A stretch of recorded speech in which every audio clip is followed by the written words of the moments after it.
everybody. Ian, Starship Adventures, and we are out today on a live drive as we head towards the mountains in Georgia. And I'm heading up from Florida. I left this morning pre-dawn. It was 3:45 a.m. when I left my house this morning. Some debris in the road there. And I'm heading on up to the cabin. It's going to be a fun week. I'm going to be doing a lot of different traveling, and I'm gonna try to live up to the Starship Adventures name this week. Instead of doing virtual adventuring, I'm going to actually do physical adventuring, and I'm going to be driving to all kinds of different parks. I'm going to show you guys all kinds of different things. Sometimes I'll be live, sometimes I'll be posting it as a video with a premiere. It'll all just depend on the internet service wherever it is I'm going. All right. Welcome in, everybody. I'm doing a live drive as we're heading to, I say we, as I'm heading to the cabin in Georgia, and I've been driving since 3:45 this morning when I left Fort Myers, and I'm doing good. I'm now on the Macon bypass, and we're just about to rejoin back up with I-75. We're about 80 miles south of Atlanta, and I'm going to keep you guys on for a while. We'll see how it goes. I've done these live drives before, and for some reason they don't seem to hold an audience very well. But I had a much smaller audience back then, so let's try it and see what happens. I'm going to be doing a lot of live driving up in the mountains. I'll be doing a lot of live drives wherever the internet will permit it. I don't know. We're going to have to see. I got this new G5 whatever phone, but I still don't think it's yeah. Oh, there you go. Yeah, I'm on the Macon bypass, actually, 475 north, and I'm coming actually or did we? Nope, we just rejoined. Actually, I just rejoined. We're back on 75 northbound. 75 northbound, just off the Macon bypass.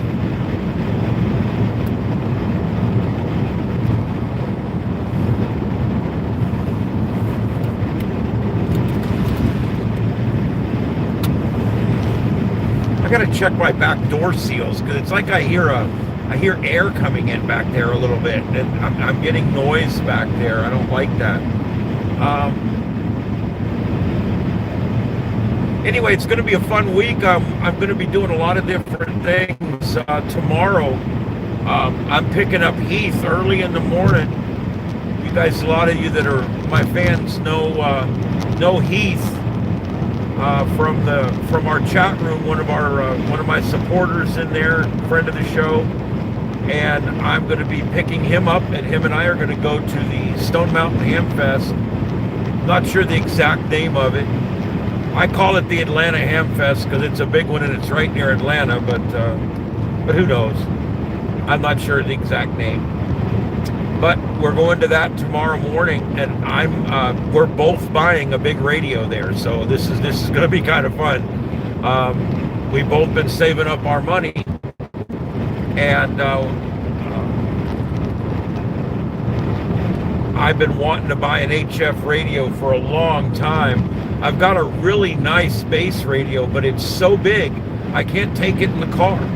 It's 110 volts, and it just, I'm going to buy a radio that I can put in the car that's convenient to ride around in the car with me.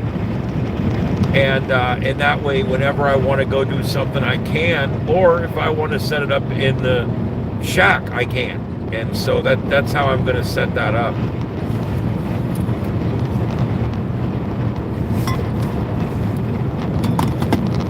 I want to get something that has USB audio.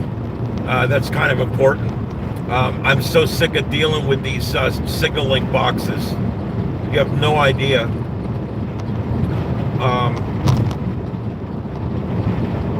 I brought mine just in case, but I don't want to have to deal with it up here. I'm hoping that this new radio, and by the way, I was going to bring my big radio, and I decided, you know, if I'm buying a radio, I'm not going to lug my other radio up here. I'll just use the small one that I buy for the car. It's not going to be a permanent mount. It's going to go up on the dashboard when I'm going out to do stuff. Well, there's some colorful cases for you. Oh, they're chickens. They're chickens. It's a big old truck full of chickens going northbound. That's some northbound chicken shit. Yeah, I'm trying to work on that Georgia accent. I'm going to be up here for a while, so I got to get it going. I love Georgia. It's my second favorite state. The government here is nearly as good as the one in Florida. Not quite. They're getting there, though. They're getting there.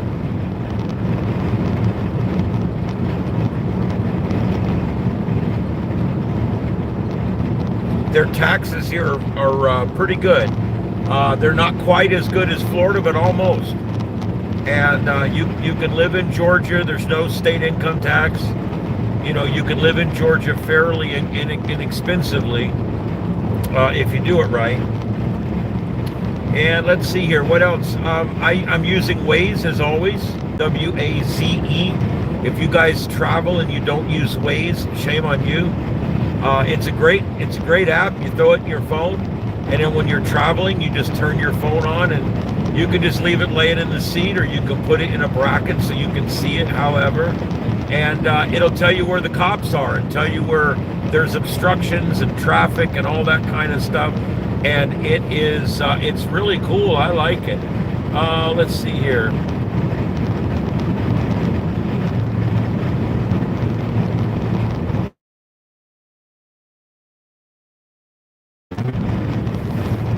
Brianna, or Banana, I'm sorry, Banana Brooks, I'm sorry, I'm just glancing over. The phone is literally almost right in front of me, so I don't even have to like touch it or look over or anything. I can just literally glance to my right side just slightly, and I can see the chat room without having to do anything. So when I get a chance, I read it, but I don't, you know, obviously driving comes first.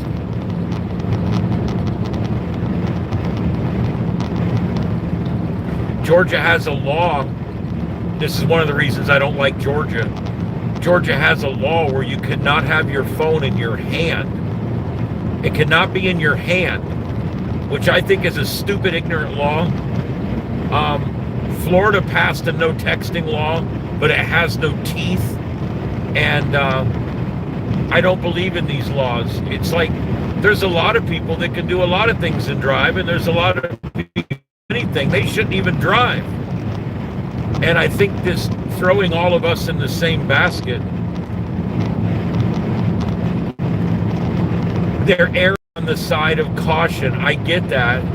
And I also understand the argument and agree with the argument on the other side. It's like, well, you know, everybody's different, so we should just let everybody drink and drive until they think it's almost enough.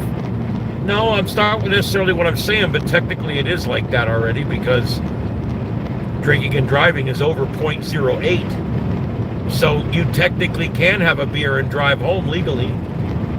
So everything in the world is set up in degrees, right? And police reported ahead. And then Waze will ask me if I want to confirm that he's still here. And I'm trying to see if I see him.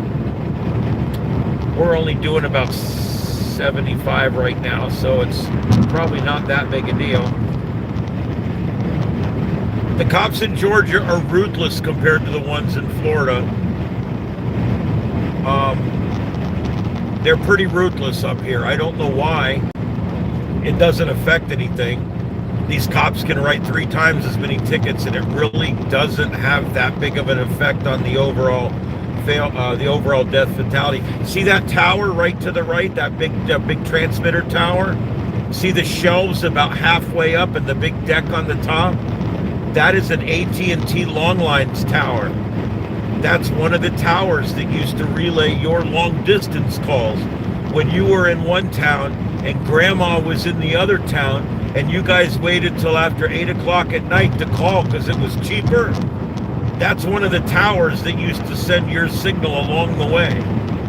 It's called the AT&T long line system. There's some great videos on YouTube if you're interested. And it was an amazing interconnected microwave system that they had. It's called long lines because they were lines on a map, not like power lines. They were like lines on a map. Okay, here we go. Police reported again. So he was probably sitting back here, and now he's got his traffic stop up here. Let's see if we see him.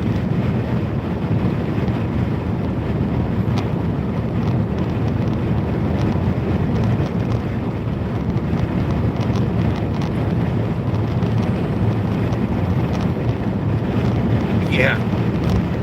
All right, and I am watching the chat, guys. Good morning, all. Cherokee George, good morning. Hey, Canna Club, what's up?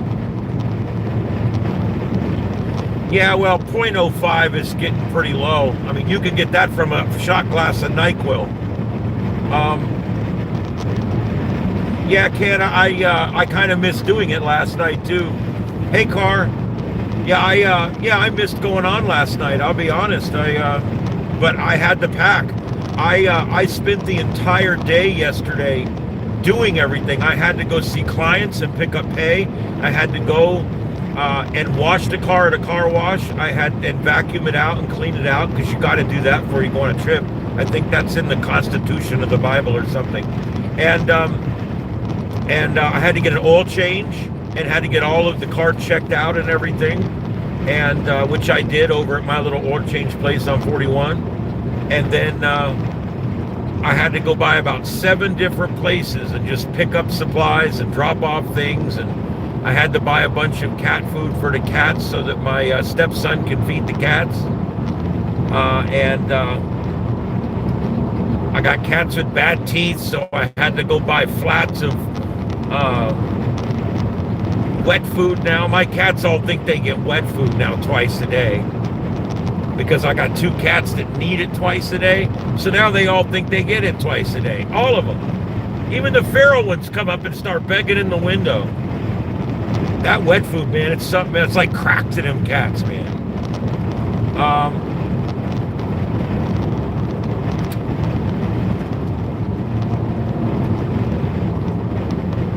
Yeah, I mean, I trust me, I do not believe in drinking and driving.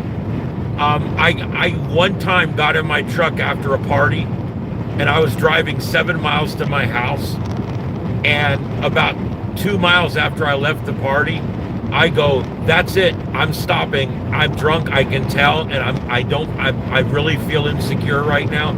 And I pulled into the back parking lot of the fire station where I work, and I slept it off. And then I got up at 5:30 in the morning when the sun was coming up, and I drove home. That's my only experience in my entire life driving, even buzz driving. I never did it. I just didn't do it. I always felt like I would get caught, I would get smashed, you know, and I don't know. It was healthy, I guess. I always had you know, and I was a cop early on, so I mean, I you know, dealt with a lot of that. And being a firefighter for all those years, God knows I ran enough calls from drunks killing people and everything else. But yeah, one time I got behind the wheel and realized it and stopped. And that was it. And I don't mean to say I'm greater than that. I'm not really a drinker. That helps. You know, it's difficult when you're a drinker and you drink every day. Maybe you're using it medicinally, or maybe you're just using it too much. Whatever the case is. But that makes it really difficult to not drive up to the store when you're buzzed one day or something.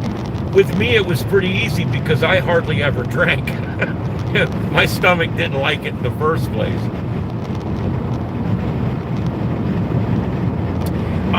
We have this problem here. It's the same problem in Florida.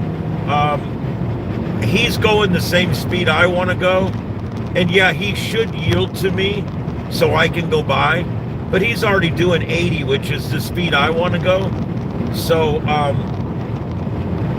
I generally do not ever go over 80. That's where I set my cruise control.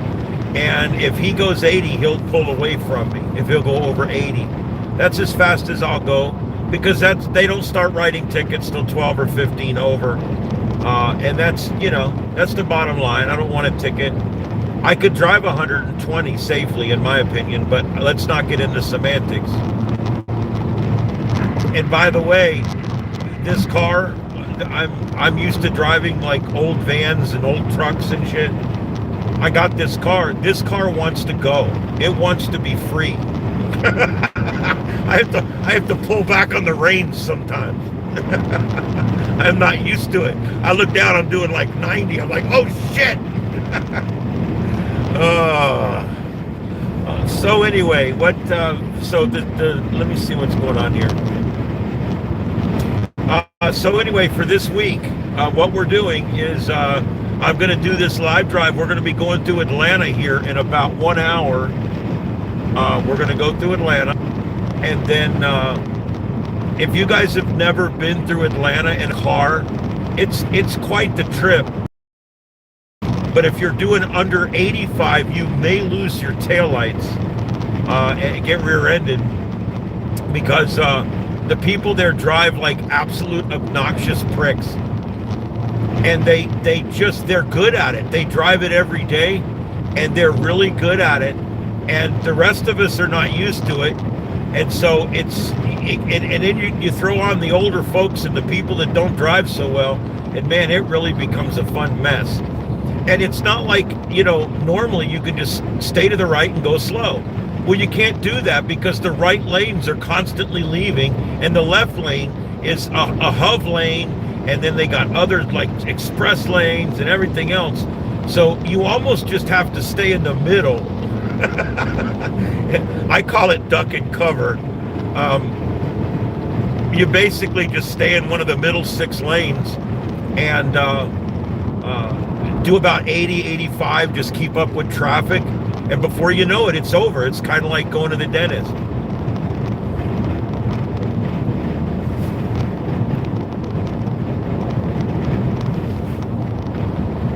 Yep, you're going to see the North Georgia mountains. You're going to see them a lot this week. You'll be sick of them.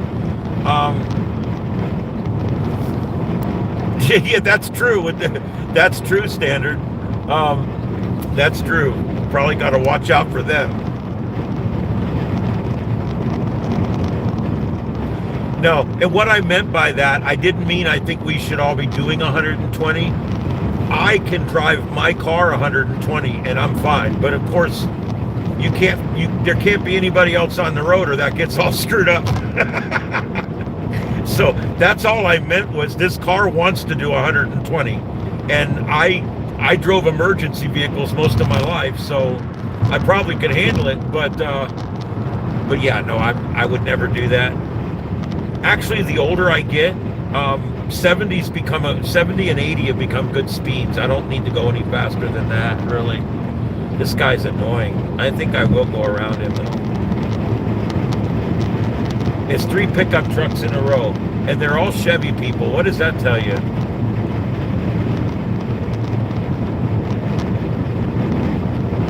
Just kidding, GM guys. Just kidding.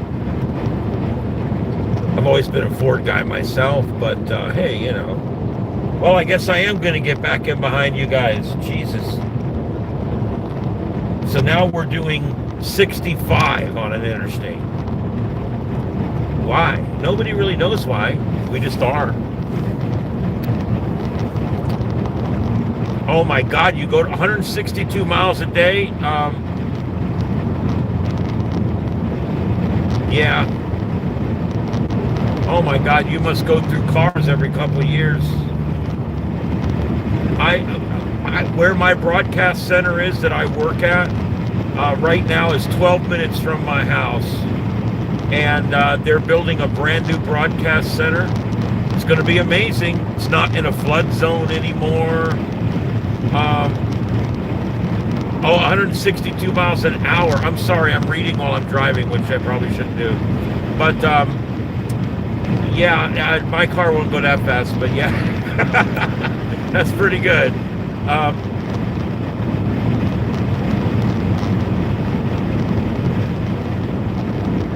Yeah.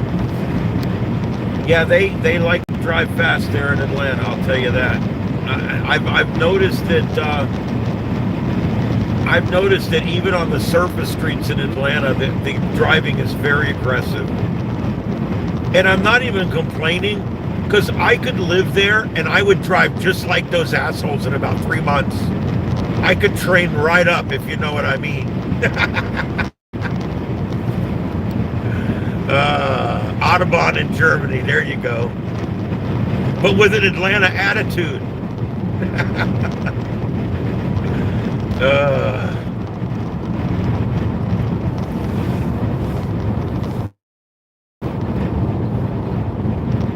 Starting to get hilly. See, I'm from Florida. The only thing that's mounted up this high down there is the dump.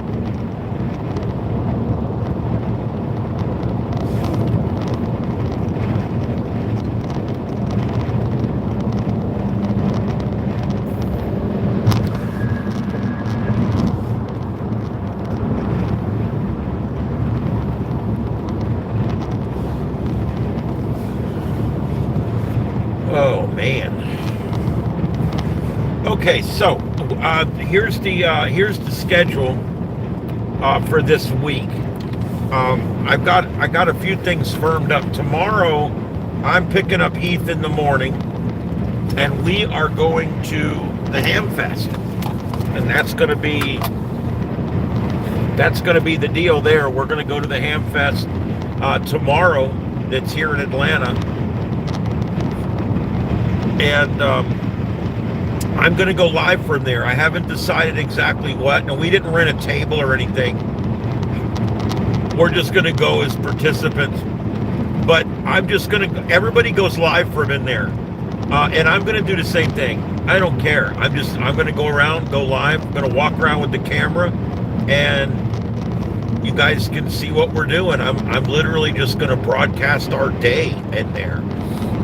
And I got the smaller spare battery and the larger spare battery. I have enough mobile battery to run my phone live streaming for 7 consecutive days and nights. That should be enough. And I also brought my lights and my production stuff, and I am going to be setting up at home at the cabin. I've got the internet box. I'm going to do my best to try to get as much as I can going from up there. But regardless, either way, I will be posting videos and I will be doing lives all week. The World Congress Center in Atlanta.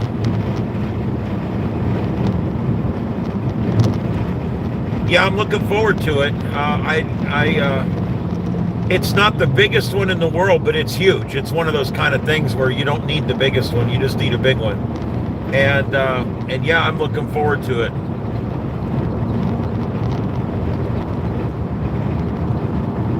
Oh, I know. I wouldn't want to go that fast. Like I said, the fastest I've had this car is 90, and that's probably the fastest I'll ever had it. And that was an accident. I didn't realize I was going that fast.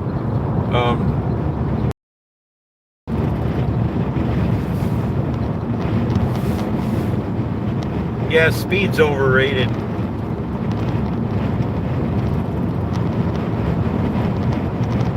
In my younger days, I used to drive the wheels off of cop cars and in pursuits and running code 3 and the whole bit.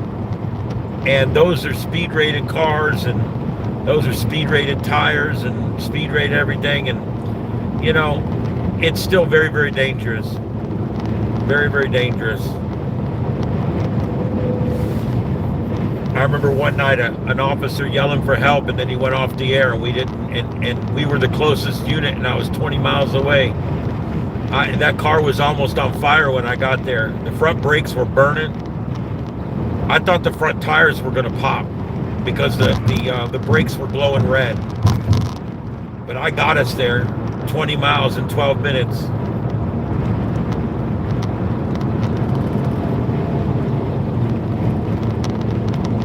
I think my partner took up Christianity during that trip. I'm not sure.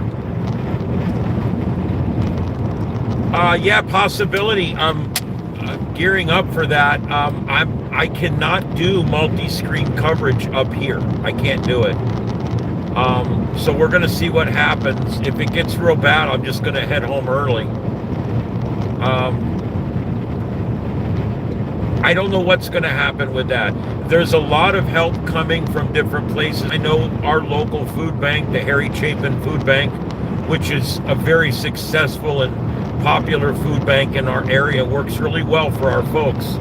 I know because all of our radio and television stations all give time every year to the Harry Chapin Food Bank to get their word out on stuff. It's part of our station's philanthropy. Anyway, I know they're gearing up.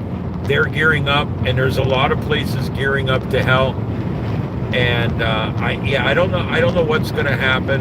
I hate to think that there's so many in this country that are one government check from not eating. But there is. And then I think about it. You know, I've been one check from eating. It happens. It's really not that uncommon.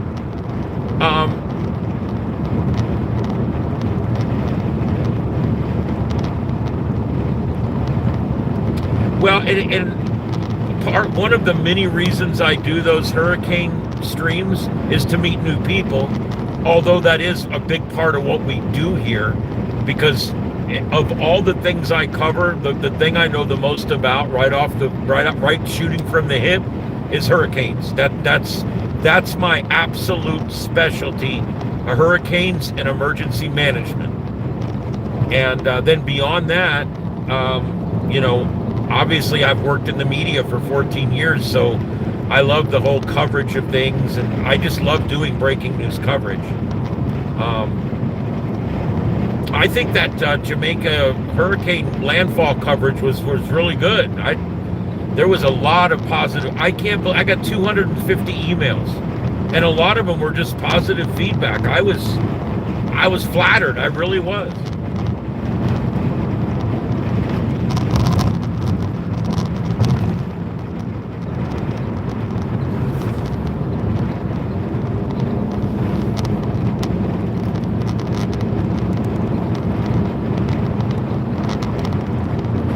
Yes, you are absolutely right. The pluribus, that's why the tariffs are bringing them back. That's the whole thing. That's why you don't hear the unions going crazy anymore, because they're finally getting those tariffs they always wanted. We're going to bring manufacturing back to this country. We've been driving manufacturing away for 40 years. Everything we do here drives manufacturing away. The tariff imbalance drove it away like you wouldn't believe. And all we're trying to do now with the tariffs is simply give them the same tariff they've been giving us all along. And that's the part people don't understand. They're like, Trump's terrible with these tariffs. He's giving these big ass tariffs, and he's gonna drive up the price of everything. I'm like, listen to yourself, okay? You got to understand what's going on. Trump is only proposing to tariff them the exact same amount that they've been tariffing us. All we're looking for is fair. Trump isn't doing nothing to them. What he's doing is he's making it fair. He's saying, if you want to tariff us at 40%, that's fine. We're going to tariff everything that you sell to our country at 40%. Just like that. Boom, boom, boom. To me, that's as fair as you can get it.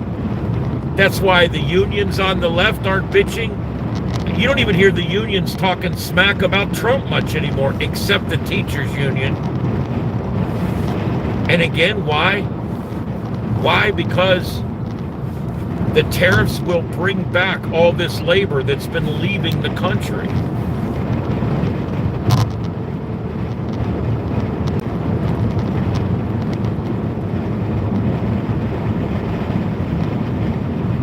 That's correct. That's correct. If you sold a Ford if you sold a Ford to another country, like say Japan, you might pay, there might be a 50%, 75% tariff on that car. But when they sell their Toyota here, we weren't tariffing them nothing. How is that fair? It's not. And it won't happen anymore. You know, China's bad about it too. China was tariffing everything that came from the United States at huge numbers, and we weren't tariffing their shit at all. It was not fair. It has to be fair. We should not strive to beat them. We should strive to have fair trade with them. This isn't a war, it's trade. We should strive for fair trade. That's what we should strive for. And I honestly believe it. Okay, here we go. Here's my big discussion point. The express lanes. Let's get off the whole political tariff thing and talk about how the government's failed us on our roads. All right, so I want to tell you guys about these express lanes because they're so absolutely ridiculous. And this was one of the reasons I started the video where I did. Look at all the signs. Now look at all this bullshit here. Look at all these things down across the road, all these big, there is 11 or 12 of these sticks down. So in case you run through the first 10, maybe the 11th one will convince you to stop. I don't know. But there we go, 11, there's the 11th one right there. Okay, so now there it is right there. So now you're in the emergency, you're over there in that lane, you've paid your money. Now you can't get in it right now because the lane's coming out. It only is one lane. Look at the amount of space they used up there to make that single lane, all right? In the amount of space that they made that single lane, they could have made 3 more lanes in either direction. What the F? So instead of making 3 more lanes going in and 3 more lanes coming out, they couldn't find the money, I guess. So now what they've decided is they're going to put in, and they did, this express lane that allows people that are rich or has money to circumvent all of us peasants that are in the regular traffic. We all paid for this interstate, and they didn't keep up with it. We've been paying for this interstate since Eisenhower thought of the whole thing. Oh shit, we're stopping. I always put my blinkers on when we come to a hard stop because the guy behind me, I don't want him to come up my ass. I hate that. Boy, that sounded dirty, didn't it, what I just said? Let's not repeat that. Yeah, here we're coming into Atlanta, and here's why they have the express lanes. They would rather make money on the rich people over in the express lanes than just add 2 more lanes on each side. If they would have added 2 more lanes on this side and 2 more lanes on that side, there would have never been any need for this express lane. Look at all this bullshit. Look at the bar. How many stop bars do you need? Look at all the shit up there to make sure that you get charged to your tag for using it. Every time you pass one of those relays, it adds 80 more cents or $1.50 or whatever. And it's a bit ridiculous, really. It's a lot ridiculous. And look at that, it's over in the middle. Look how wide it is over there. That's 1 lane. Now, look how wide it is here and over there. There's enough room. They could have put 6 lanes with a divider, and we would have had a 12-lane highway, 6 going in and 6 coming out, and you never would have waited in traffic ever again. The money they spent on the express lane is enough money to have put 6 new lanes on this highway. But because the express lane has the ability to pay for itself, and they can milk you out of money, that's what they opted to do, rather than take our tax money and help everybody. It's ridiculous. Anytime you see a toll road, that is an absolute failure of government. They taxed us, we paid it, they built it, and now they haven't kept up with it.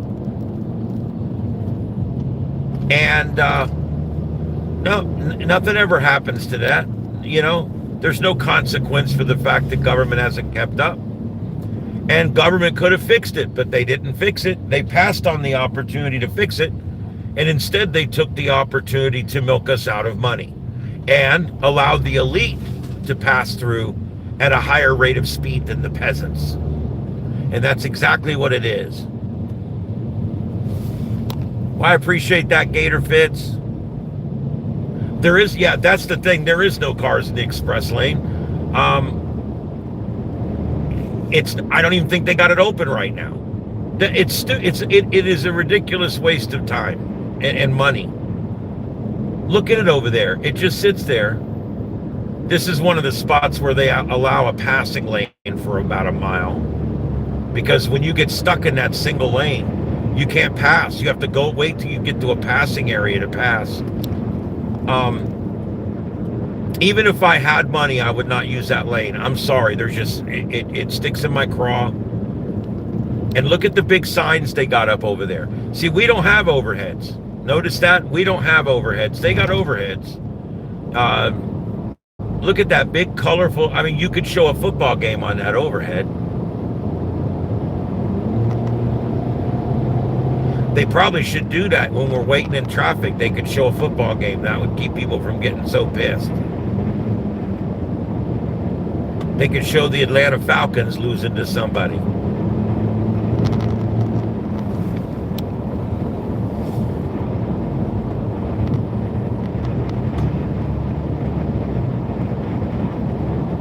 Yeah, are we there yet? We're doing pretty good. I left, you guys slept through most of the trip this morning. I left at 3:45 in the morning. Yeah, I don't even do NFL anymore. I quit watching. I completely quit watching the NFL because of the piss poor officiating. The officiating has gotten to where it's not just that the guys are like not good at it or whatever. They're good at it. It's they're being paid off.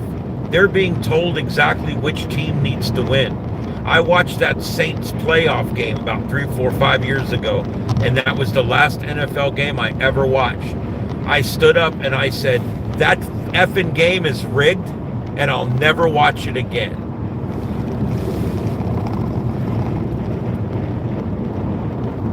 I've been watching that piss poor, shitty officiating for so long. And I'm like, there's no way they make 7 mistakes that affect the score by 14 points and it's all on the same team. There's no way. I mean, it's outside of the random chance possibility math. It's just crazy. So I don't watch it. The woke and one knee thing also, had I still been watching when all that shit was going on, I would have quit watching anyway. So they lost me twice. I just didn't come back for the second time.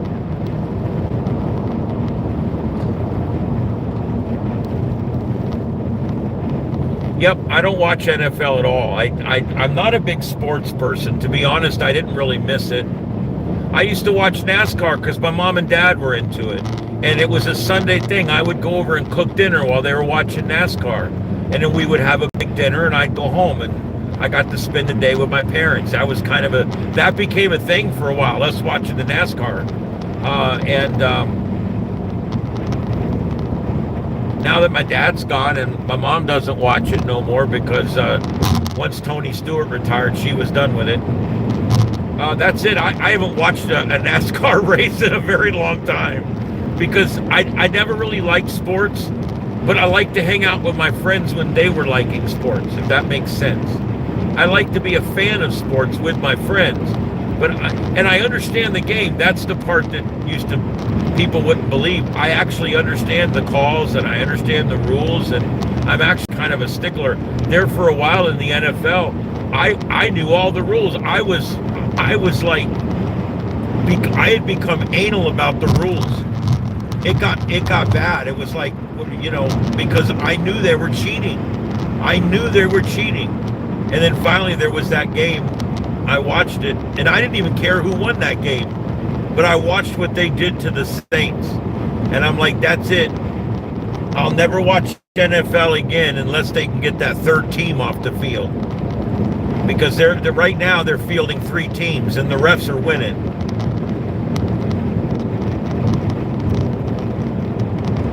The old roller derby with a slanted track. No, but I watched the movies they made about it and stuff. I'm familiar with it. But I don't think I ever actually watched the real thing.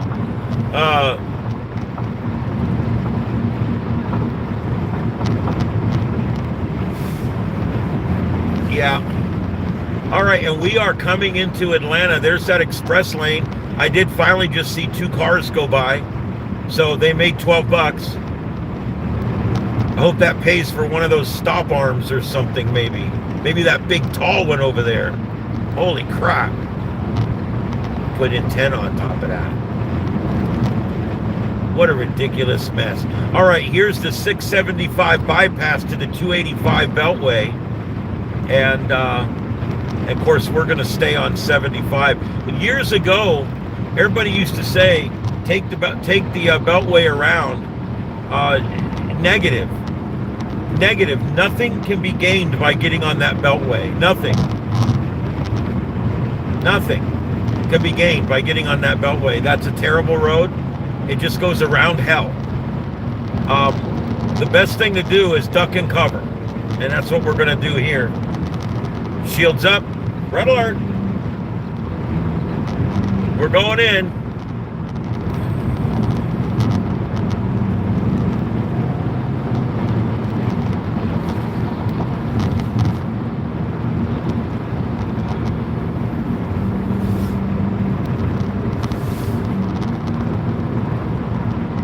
I don't know. I haven't had much contact with the news because I've just literally been getting ready to go on this trip. Everything I've done, it's just been me getting ready to go on this trip ever since yesterday. Yesterday, I got up at 5:30 in the morning. That was a big old deer laying there. I got up at 5:30 in the morning, and I finally got to work at 3 p.m. in the afternoon. I went the whole time. And I never got my house packed. So last night when I got home from work at 8 o'clock, I spent 2 hours preparing my house and preparing the cats and loading up and packing my bag and everything. So, and then finally I went to bed. I got about 3 hours sleep and I was back up at 3 a.m. I'm anal about getting out early. When I travel, it's all about getting out early, because what ends up happening is if you lollygag around, it ends up being 7 or 8 or 9 o'clock, and you end up in all the wrong places. There's nothing like hitting Tampa at 8:30 in the morning during rush hour, and then you turn around and you hit Atlanta at 5 o'clock. It's just stupid. You got to plan around that shit. So what I do, I leave at 4 in the morning. I'm north of Tampa by 6. And then I got the rest of Florida where there's no more big cities. And then by the time I get up here to Macon in Atlanta, it's in the middle of the afternoon. Right now, it's 11:39, and I'm north of 675. I'm almost to the Beltway in Atlanta. And it's still 11:39 in the morning. My ETA right now, according to Waze, is 2:09 p.m. About 2.5 hour trip, 136 miles left. It's a 700-mile trip total. It's almost exactly 700 miles from my front door to my front door. Almost exactly half of that's in Florida, and almost exactly half of it's in Georgia. That's the weird thing about Florida. If you live on Key West and you're heading to Alabama, you'll drive in Florida for 13 or 14 hours, 15 hours. and you're still in Florida because you got to come all the way up the causeway and to get off the islands. That takes several hours to get up from Key West. Then you got to drive the alley, then 75 all the way to I-10, then I-10 all the way through the Panhandle. From Key West to Alabama is 1,000 miles, and you never leave the state of Florida. It's actually more than that. It's like 1,300 miles, and you never leave the state of Florida.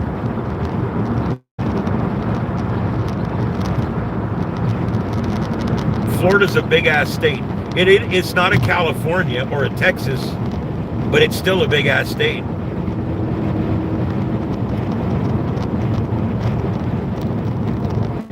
And Georgia's pretty big, too. It's funny, when you go up 95, Georgia's not that big a state. It's only half as long. When you go up 75, Georgia becomes a very long state.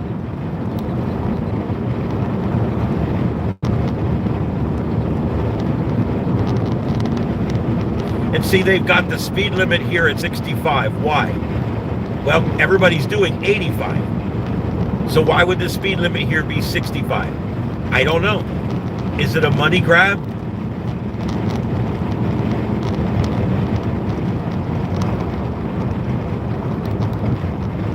In just a few minutes, just before we get to the 285, which is the Atlanta Beltway, it's going to go down to 55 miles an hour.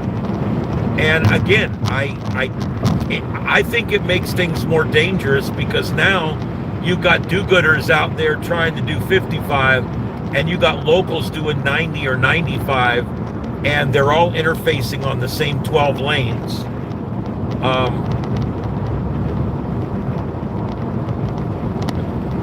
Oh, well, hey, I appreciate that, SKKKKK. And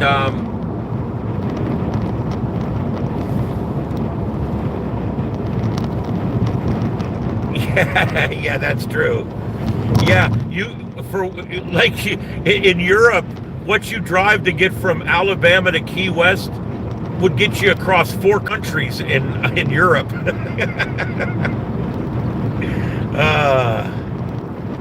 If you plan it the right way, anyway.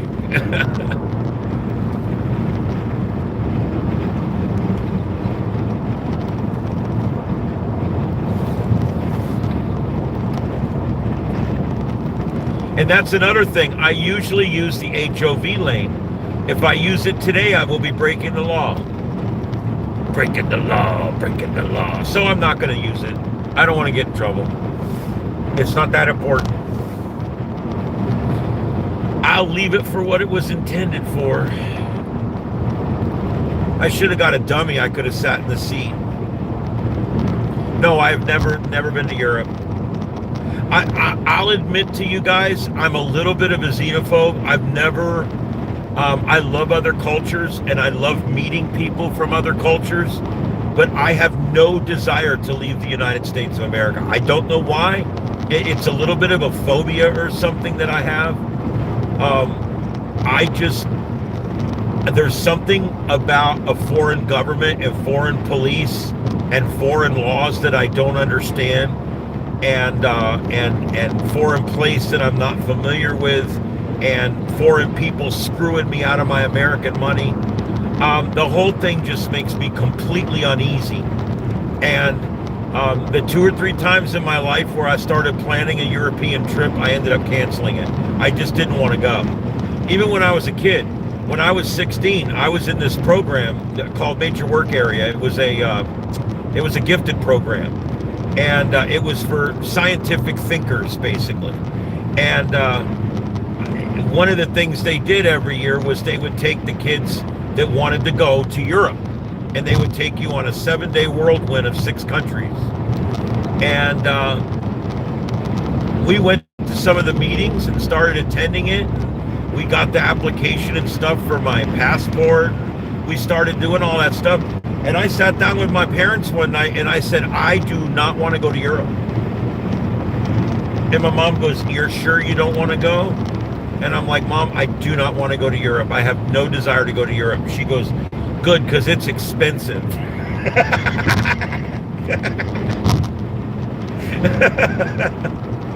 I love my mom.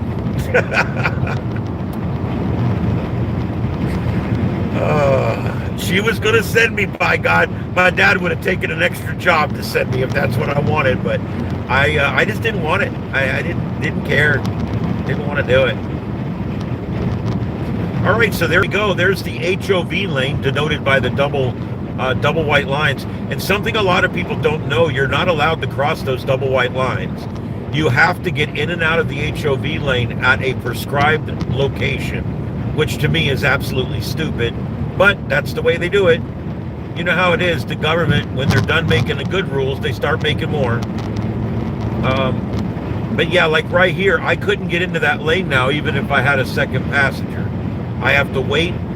They'll eventually give me a way to get into the lane if I wanted to. They'd give me a dot, they'll give me a hash line, and I'll be able to get in if I want, but I think that's ridiculous.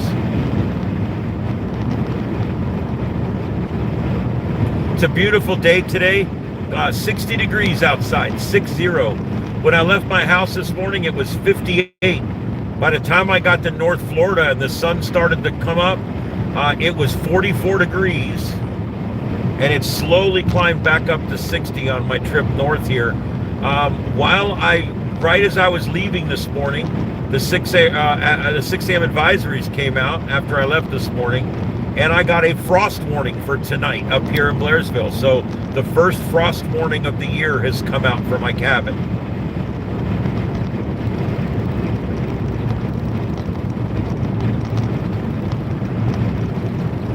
Hey, there you go, buddy. He figured it out.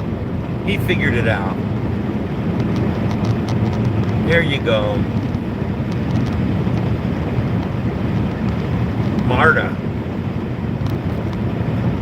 MARTA is their mass transit system. It's the Metro Atlanta Railway Transit Authority. Why do I know this stuff? It's useless. Look at that guy. He come flying up and tried to shove it between me and another truck, and it wasn't going to work, so he went the other way.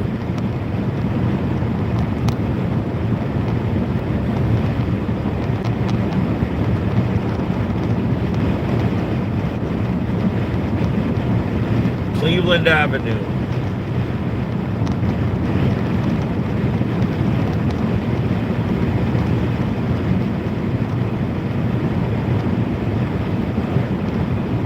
Oh, thanks for the super chat. I really appreciate that. Hey, no problem, Nicholas. Thanks for the super chat. I love having you guys along for the ride. I'm going to keep it on for a while. We'll see mountains here in about an hour.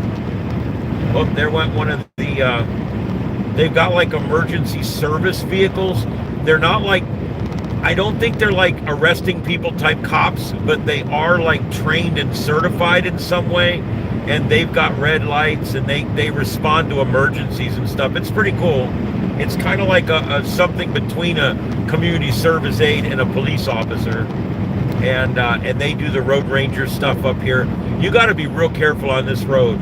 If you're going to stop on this road for any reason, there goes another one. There must be a wreck or something. But yeah, if you're gonna get out on this road, like if you're running wrecks or something up here, you have to be well trained and you have to be very cautious because this is an extremely dangerous roadway just because of the sheer speed. Now I got an ambulance behind me, coming up behind me back there.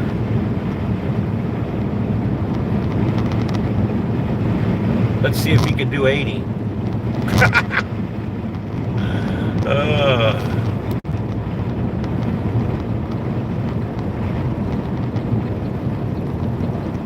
Oh, Hayesville. There you go. Yeah, Hayesville's not far at all. I can go out the back of my cabin and get to Hayesville in like 30 minutes.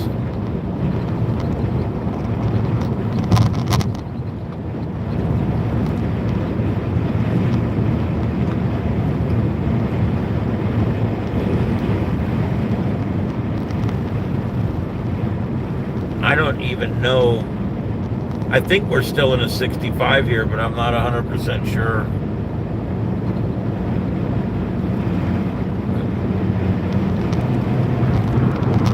I couldn't tell if that was a blacked out cop car I just passed or not, but it's not.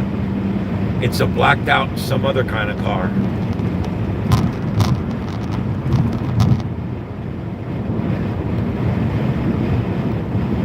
Oh, here we go. Brake lights. Brake lights. That's the Georgia bird is brake lights. Well, it looks like we got blue lights up here in the HOV, maybe? No, over on the right.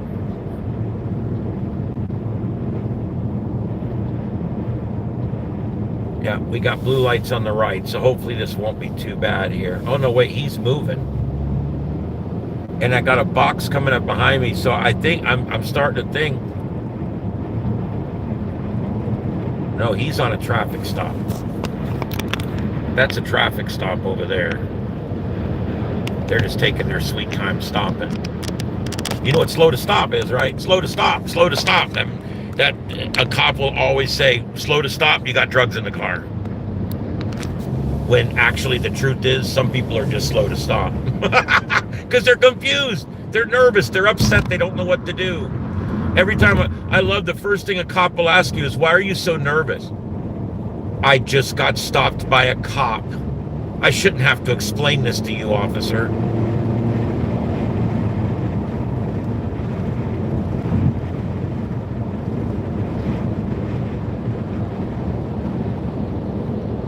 Hey, there you go.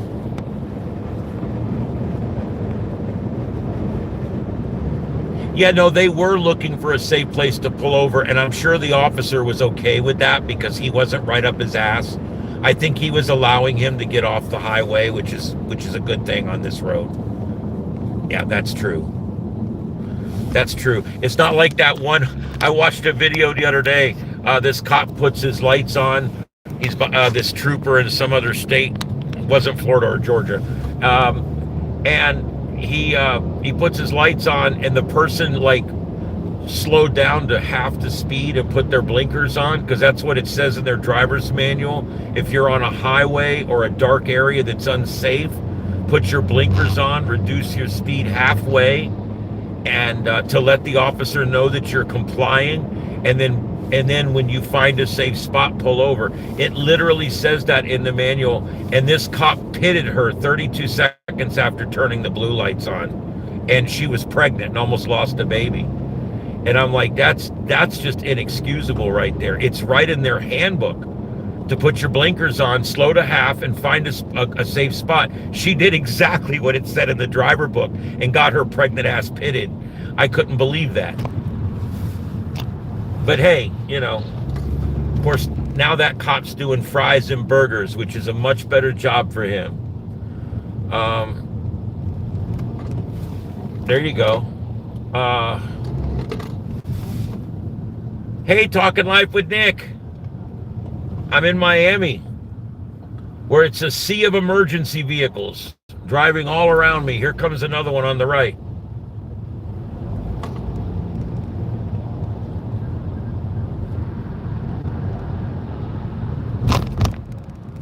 There's the Georgia lottery. Aside for you ever wonder about the Florida and the Georgia lottery, all these lotteries, all that money that was supposed to go to schools, but it never did? They took all that money from the lottery and gave it to the schools, and then they cut the school budget by the same amount. So it really didn't mean anything. It didn't do anything. And I love it when the government allows you to only gamble if you gamble with the government. You're not allowed to have a poker game in your garage if there's more than $20 on the table. It has to be penny ante. There can't be more than $20 at stake. Or it's a felony and everybody involved in the game gets arrested. All right? Can you imagine they raid people's houses because they're having a poker game? You know, if you held bingo in your garage with 6-year-old girlfriends, guess what? You get arrested for that. Why do you think the government does that? Why do you think they don't like gambling? Gambling's bad. Gambling's bad. but yet they let you gamble with the Florida lottery or the Georgia lottery. Why do you think that is? Because they still get their tax money on that. They don't get the tax money when you're sitting in your garage playing with chips or playing with money. They don't get it. So what ends up happening is they outlaw every form of gambling except the form of gambling that they can make sure that they make money on. And so if you gamble, you'll go to jail unless you call the state of Florida and gamble with them, and then you're okay. You can buy 1 million lottery tickets at one time. There's no limit. But right on the front of the sign, right on the front of the machine you're buying them from, it says, beware, lottery can be addicting. And their ads say, the Florida lottery, gambling can be addictive. Call 1-800-ADMIT-IT. Call 1-800-ADMIT-IT. It's like, give me a break. The government sanctions something that has to be disclaimed. Are you kidding me? Think about that. Well, there's Atlanta, guys. There's the torch. Remember from the Olympics? There's the torch right there on the right. And did we pass Fulton Stadium yet? I don't know. I haven't been paying attention because I've been talking. Men can't talk and do two things at once. You know that. Women can. Women can carry an entire conversation while they're doing three other things. Men aren't that good at that. Oh, here we go. That's not bad. Okay, so here's where I'm in trouble, because normally I'm in the HOV lane. It's really easy. But here I have to be in one of the three right lanes, or I end up going to Augusta or somewhere. Or Montgomery. I don't want to be midnight in Montgomery. So I got to get my ass over some more. I got to get over some more. Look how many, I had to go over 9 lanes. All right, there we go. There's the Piedmont building, the Wells Fargo building. Wells Fargo, what a bunch of crooks. Oh, I just went the wrong way. I think I just went the wrong way. I did. God damn it. I hate it. I'm so used to the HOV lane, and now I'm going the wrong. I'm on 85. Just like that. I was in one of the lanes marked for 75, and yet I'm somehow fucking these roads, man.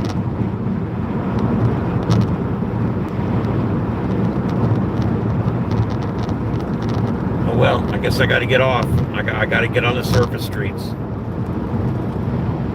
This just added 45 minutes to my trip.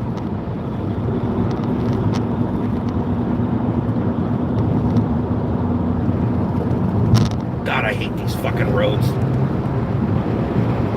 I was in a lane that was marked for 75, and somehow I ended up on 85. I don't even know which direction or where I'm even going here. We're going to Cumming. Why would they name a place Cumming?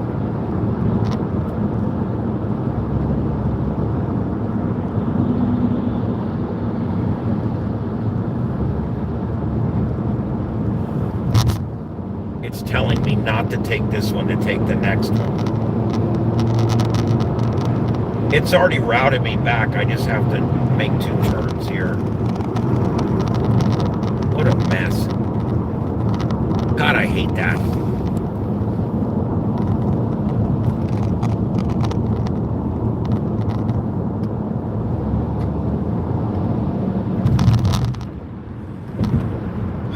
Jesus. Somehow I ended up in a slow lane.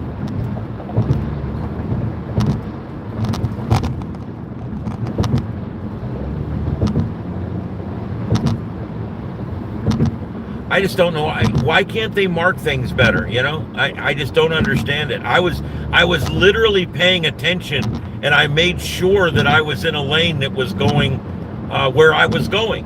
I made sure that I was in a lane for 75, and that lane went to 85 anyway. So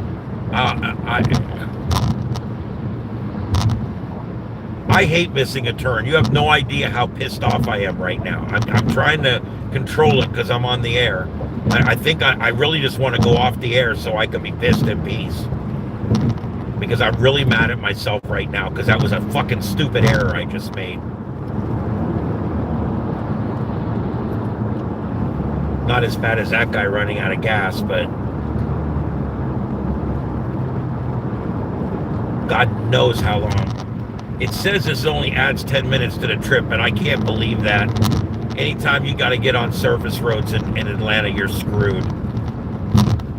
I don't even get off the interstate for gas in Atlanta. I'd get out and push.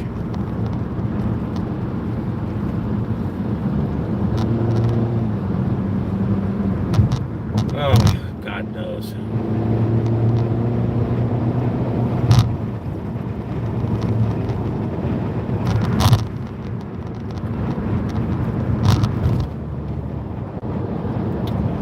Oh, well, I guess we're on an adventure. I don't think I've ever been on this road. I mean, I've been on Georgia 400, but not here.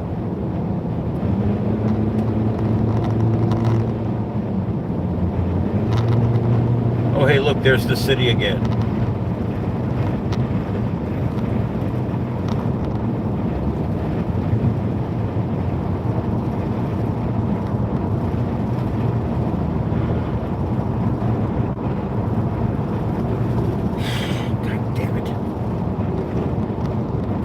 Killing my time, man.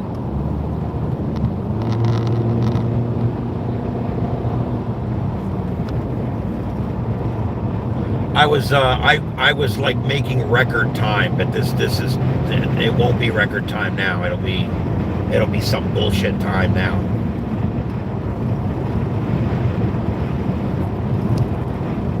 This is taking us back through downtown somehow.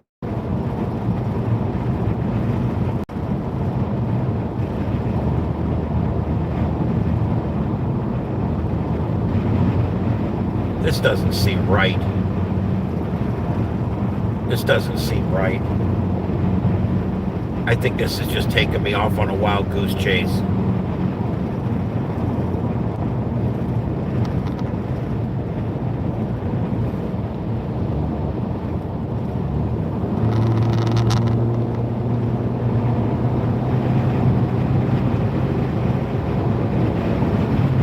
If I missed a turn by 3 miles, why should I have to drive 37 miles to get back?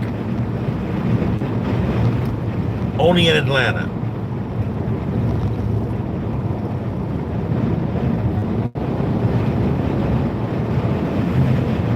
Yeah, I don't even know what we're doing. This just takes me on this road for the next, it says 50 miles. So obviously I gotta get off, I gotta stop. I'm gonna have to stop. I gotta stop and figure out where the fuck I'm at. God damn this thing. Set up maps in a different program or something. I cannot believe this.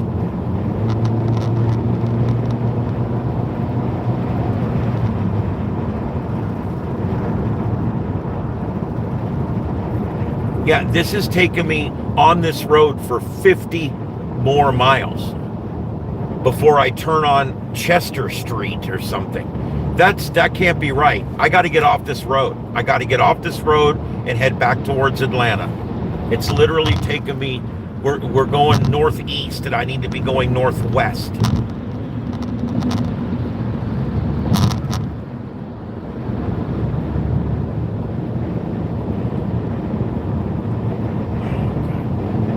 What, the very first day of my trip is a fucking disaster.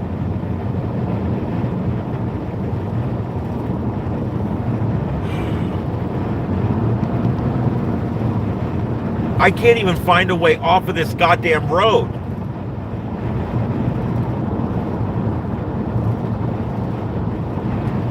There hasn't been an exit in God knows how many miles.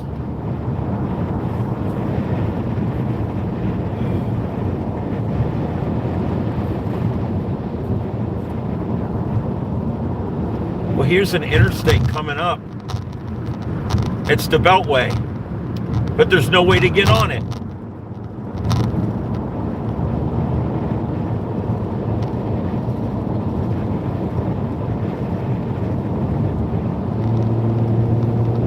Son of a bitch, and I have no idea which way to go on it, so I can't take it.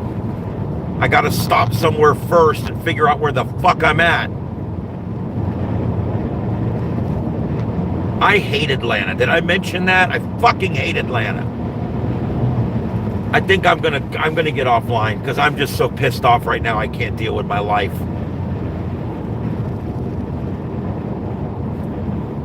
I'm gonna exit here, but I don't know which way to go.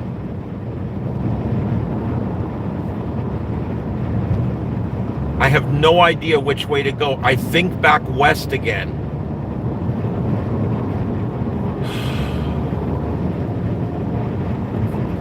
See, it doesn't tell you which is east and which is west.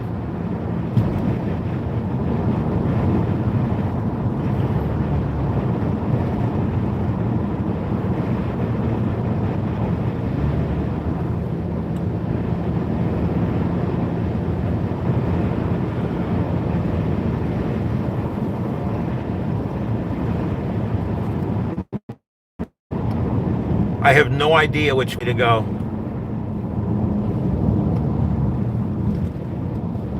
No idea.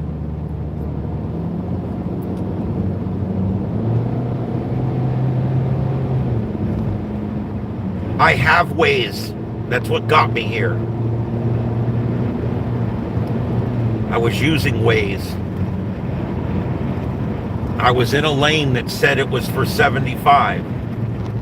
See, I think I need to go west towards Birmingham, not Greensville and Augusta. I need to go west. This should bring me back to I-75.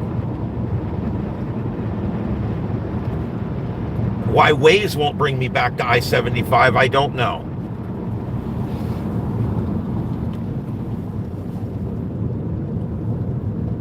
I praised it earlier too, and now it's screwing up.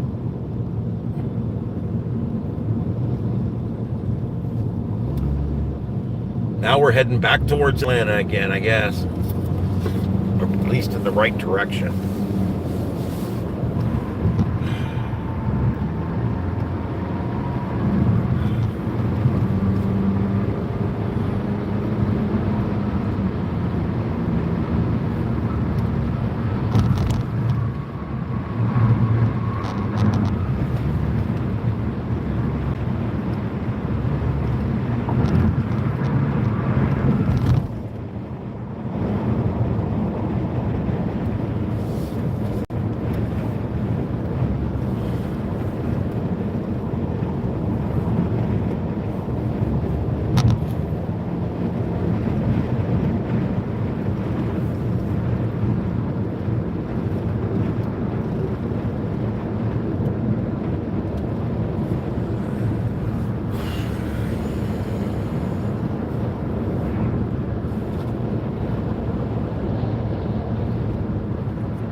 Oh my God, this is ridiculous. I'm done. I'm gonna go off. I'm done.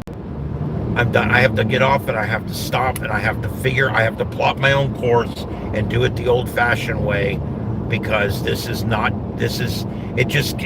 thing keeps telling me to make a U-turn. Okay, now it's telling me 4 miles to I-75. I don't understand why it's trying to take me 50 miles down another road when I was only 4 miles away from I-75. God, that makes me so mad. What morons program this shit?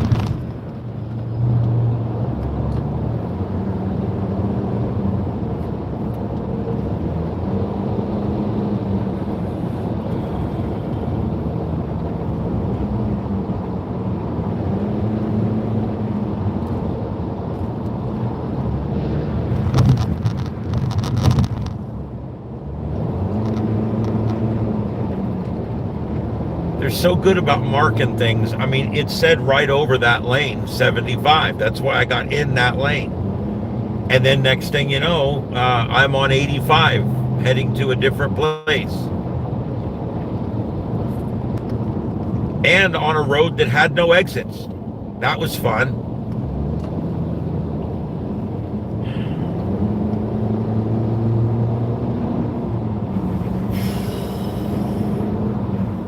I gotta get around this guy.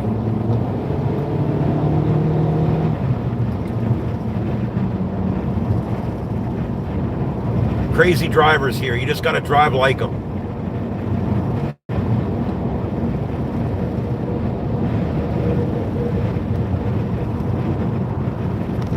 All right, 2.8 miles to I-75.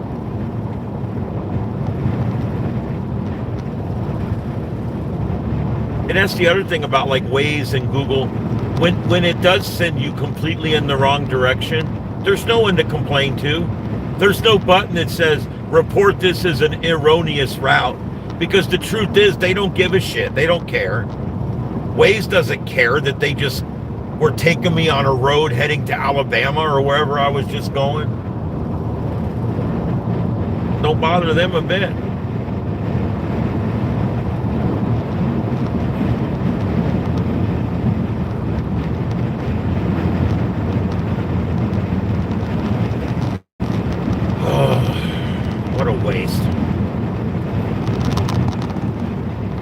This has added a shitload of time to my ETA.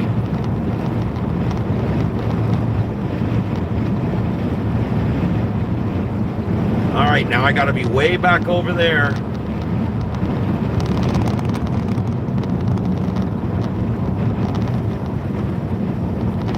Crazy ass drivers, man. You just got to drive like one of them. Oh, and then we slam on brakes. I'll tell you guys, I would never in my life live in a city like this or anywhere near it. Not even close enough to smell it.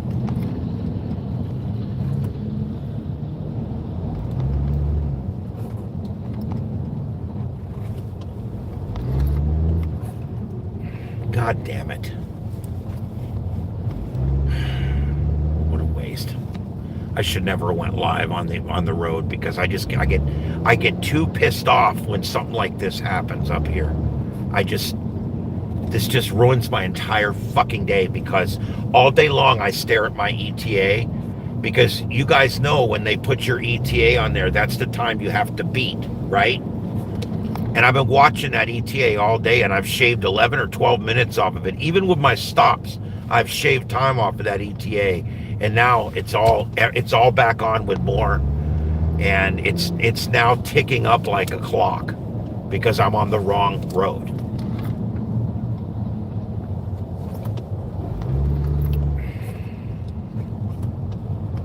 Man, this is aggravating as shit. This is a failure of our government to make our roads work for us.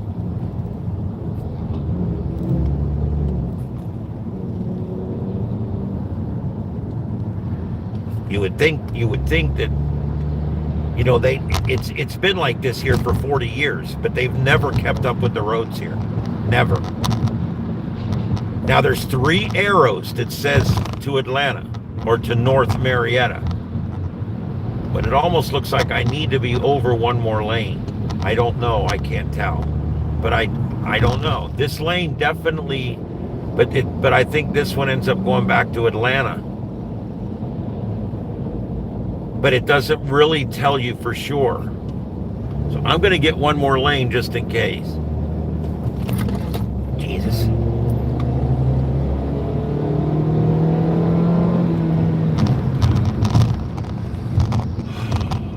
This is just foolish.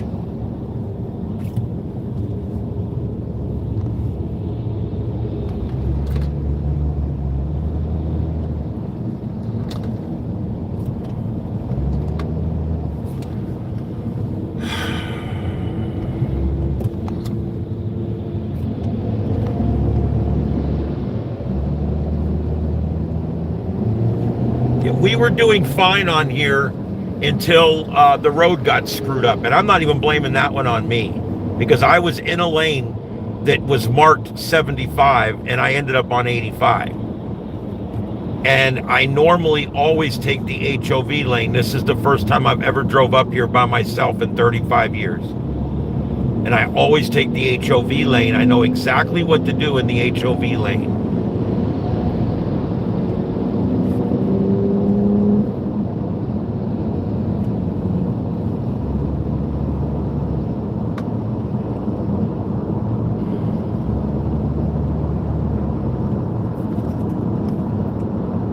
Wow, this is just a mess. So anyway, once I get out of this mess, oh, that truck almost, and that car in front of me almost just touched each other. There was like maybe 2 inches at the very most.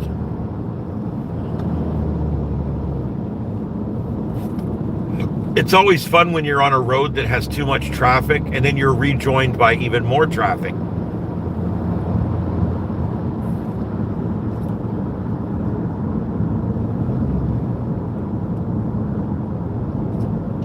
I have no idea what we're doing here.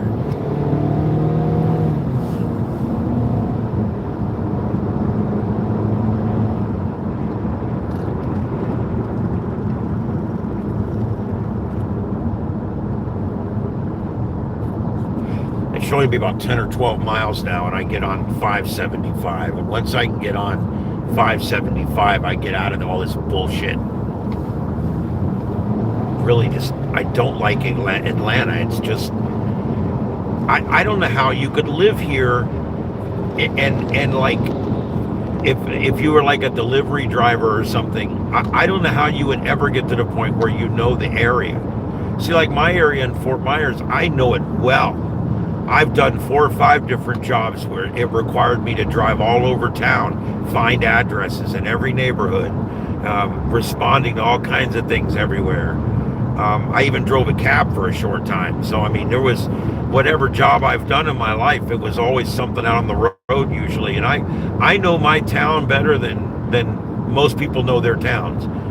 But I don't know how people in an area like Atlanta do it. I guess it's probably sectional or compartmentalized because it is such a big town, but there's 3 trailers, 1 trailer towing 2 more trailers.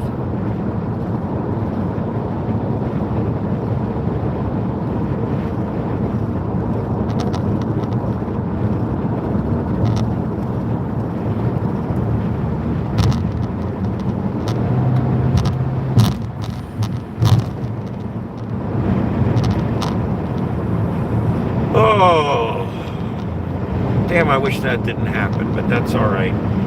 We technically lost 15 minutes. I guess I can live with that.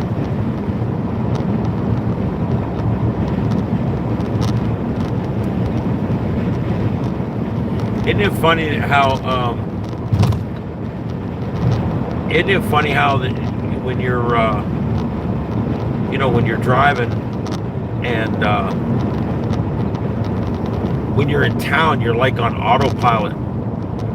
And when you're not in town, you're hyper aware.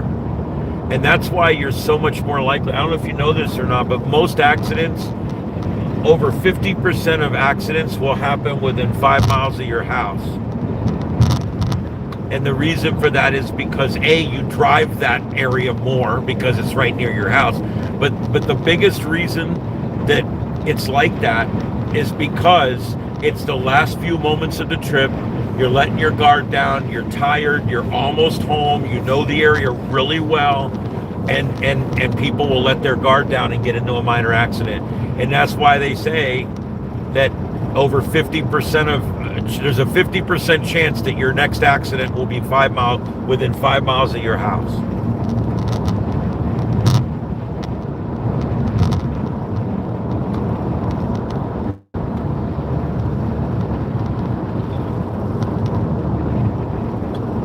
Roswell, Marietta.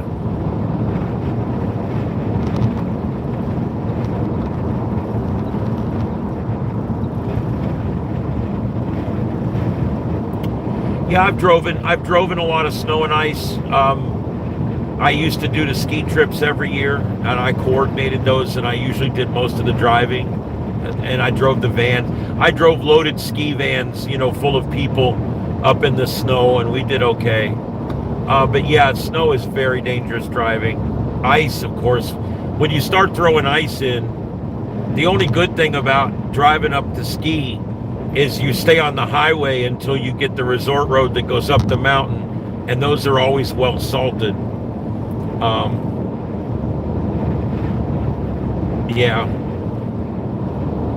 Yeah, the key with ice and snow is just speed. In other words, don't have any. Everything you do has to be very small and very calculated. And never assume it'll stop.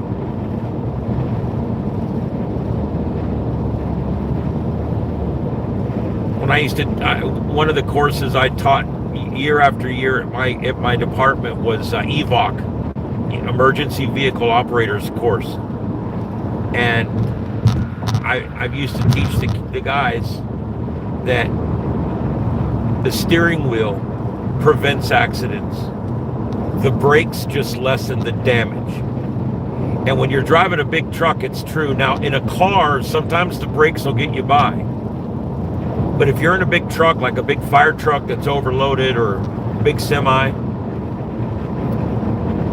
the only thing that's going to get you out of a really bad situation where you're coming in way too hot is you got to find a hole. You got to put it somewhere. And I taught this. I used to teach my guys left, center, right. It was a drill we used to do. And I'd yell left, center, and they'd have to make quick maneuvers in the engines. And a lot of the guys were good at it, and some of them weren't. But I used to tell the guys, if you stomp on the brakes and start praying, you're going to smash into whatever it is. There's no doubt about it. The brakes will not stop that truck. Everybody, I think that's the biggest misnomer people have about driving for people that are inexperienced, is they don't realize how actually ineffective brakes are on big trucks. Come on over. They're not near as effective on big trucks or even medium-sized trucks as they are on cars and pickup trucks. And like that semi right over there, if he's fully loaded, 56-foot semi, whatever it is, if he's fully loaded, and he's got the maximum weight, it takes a long way to stop that truck. And so because fire trucks are long trucks, they're not articulating like a semi. It's a long truck. I used to teach the guys, find a hole. I'd much rather you put that truck in the woods than kill 5 people in the intersection. I'd much rather you put that truck in a ditch.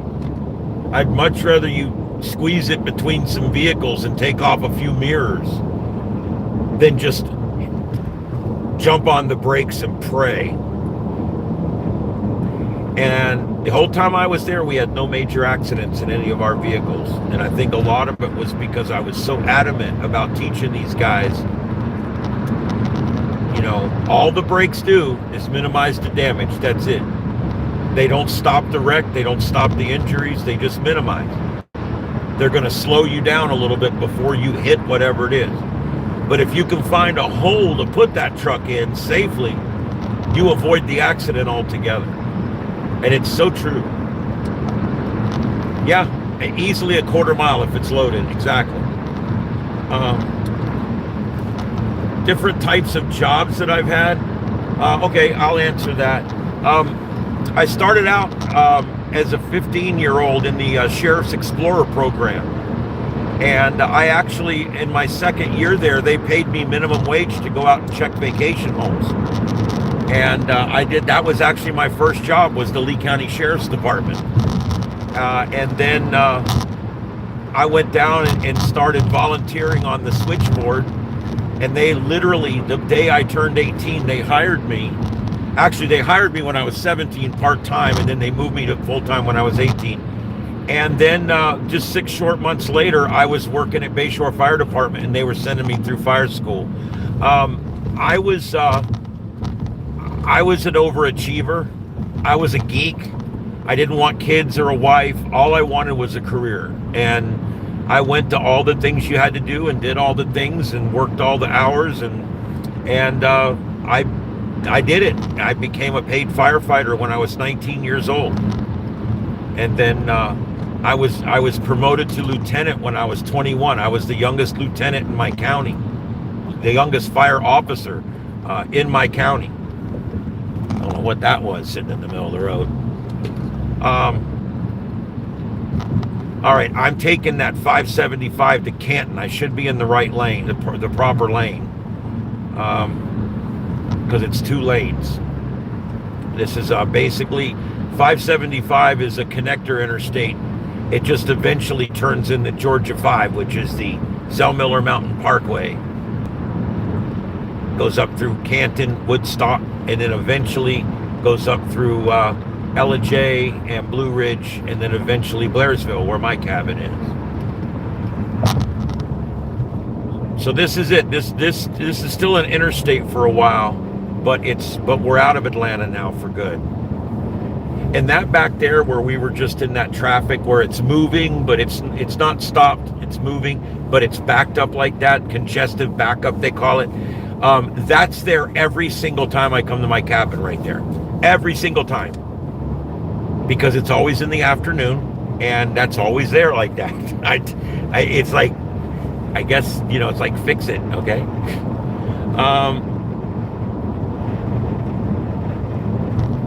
It is true, Red. Sometimes the accelerator will get you out of trouble. There's been several bad accidents I've avoided because I saw it coming and I was able to get my vehicle out of the way. There was one night, I saw the guy coming and I saw he wasn't stopping, and I put my right blinker on and turned into somebody's driveway, and he skidded past where I was parked and piled into the car that was in front of me. I kind of felt bad, but hey, I'm not taking one for somebody else's team. It is what it is, right? I mean, I was just trying to get my shit out of harm's way. That's all I could do. I was also stopped at an intersection one time. Traffic was all backed up, and this traffic was coming right at us. And so I popped in reverse and backed up and was able to leave enough room that they could get through. I think he was going to hit me, but who knows? Yeah, so many scenarios, man. So many scenarios. I just know that if you ask the average person, what do you do if you're about to hit something? They'll always tell you, slam on the brakes. And if you ask me that question, that's not the answer you'll get. My answer is find a hole. Yeah, Heath, I'm on the way, man. The damn road got me. I was on that spot there where it's 85, 75 and it splits off. And I thought I was in a 75 lane, and apparently I was in the split lane. And I split the wrong way. So anyway, I had to get turned around. It only added about 15 minutes. And then,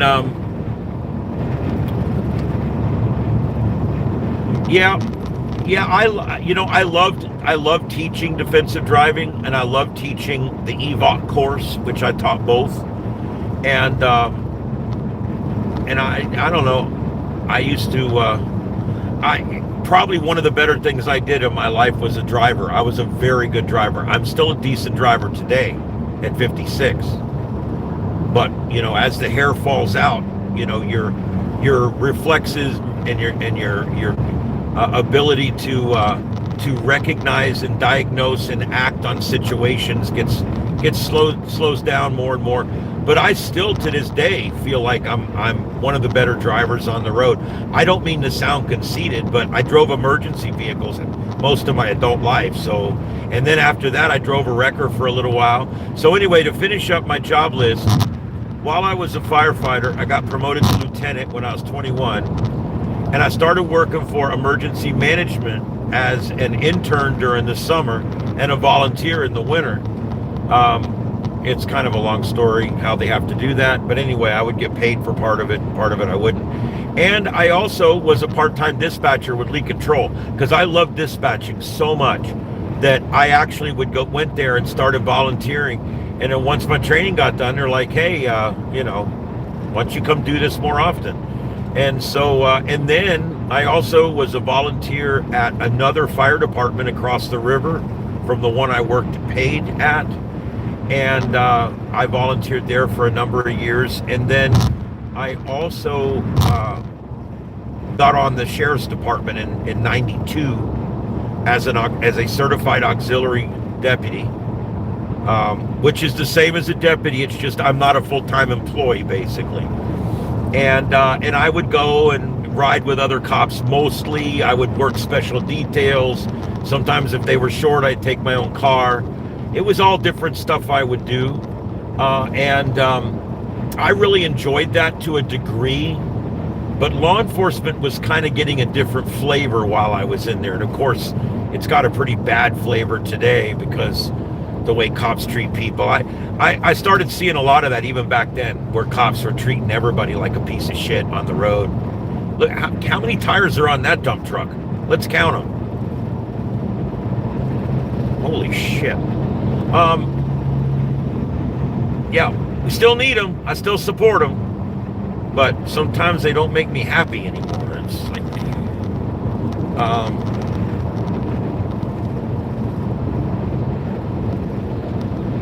yeah. So I did all those things, and then when I retired from the fire service, I went ahead and retired from law enforcement as well. I got a very bad distaste for government. Just a lot of bad things, a lot of waste, a lot of bullshit that went on at all the different departments that I was working at and everything else. And I walked away from government one day. Never got in trouble, left in good standing, could go back today. But I just walked away. I didn't want nothing else to do with the government anymore. And I've been kind of negative on the government ever since. I don't see where the government fixes anything, makes anything better. The government never shows up and makes your life better, ever. And that's technically what they're there for. And that's always bothered me that, Ronald Reagan said it best himself. He said, the scariest word you'll ever hear is, hi, I'm here from the government and I'm here to help. And it's true. So, but that's kind of where I got my healthy dislike for the government. But then I got out of the government and I realized, man, these private sector jobs don't pay like the government does. No benefits, no retirement, no vacation pay, no sick time. I mean, it was kind of a little bit of culture shock for me. But I worked hard, and I drove a wrecker for a while, drove a flatbed for a while, drove a wheel lift for a while. And then I drove a battery truck for about a year, installing batteries. Yeah, I mean, I did some different things. And then I drove a cab for about 6 months and realized how big a bullshit job that was. I'm glad Uber's putting the cab services out of business, because all that was nothing but drugs and hookers. And I'm kind of really glad that the Uber's kind of putting that whole cab business out, because I actually, the day I quit, I walked in and said, look, I've worked for this company for 6 months. I went out last night in your cab. I spent 12 hours out in your cab. I answered every call you gave me. I picked up 3 flaggers. I had 2 private clients. And I said, and at the end of the night, I owe you $12 and I had to pay for the gas. I said, this isn't working. I can't make enough money here. I'm not getting enough calls. You're putting on way too many cabs at night for anybody to make any money. And you know what he asked me? The owner's son, who was my boss. He says, you're doing the hookers, right? You got some hookers you're working with? And I just sat there and stared at him with a dumb look on my face.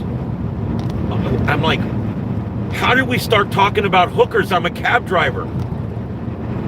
And he explains to me, he goes, well, I'm sorry nobody explained this to you, but you got to go out and get 2 or 3 of these hookers, and you john for them. You go out and you take them places, and you sit outside while they're inside. And of course, the cop's not going to mess with you because you're a cab, and she's your fare, and you're allowed to sit and watch, wait for her to come out. So it all works out. Most of the cab guys all have hookers they work with, and that's how they make their ends meet.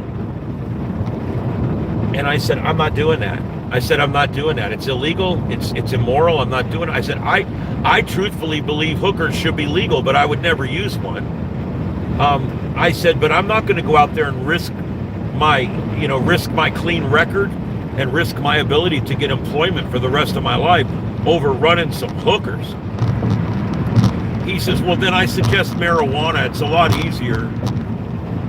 I said, what? He says, yeah. He goes, you don't have to get into the hard stuff. most people just want weed. And I'm like, yeah, I know. I mean, every other person that got in my cab asked me if I had weed. I could have probably sold about, I don't know, 8 ounces, 12 ounces, 50 ounces a night. I don't know. But it was kind of weird. And he says, so you didn't, you're not doing drugs or hookers or nothing? I'm like, no, I'm driving around getting fares. I thought that's what I was supposed to be doing. He says, no, you'll never make ends meet if all you're doing is regular cab stuff. And I'm like, so you run a legal business that facilitates illegal. See that cop sitting over there? He's running Vascar. There he is. There was 2 of them sitting over there.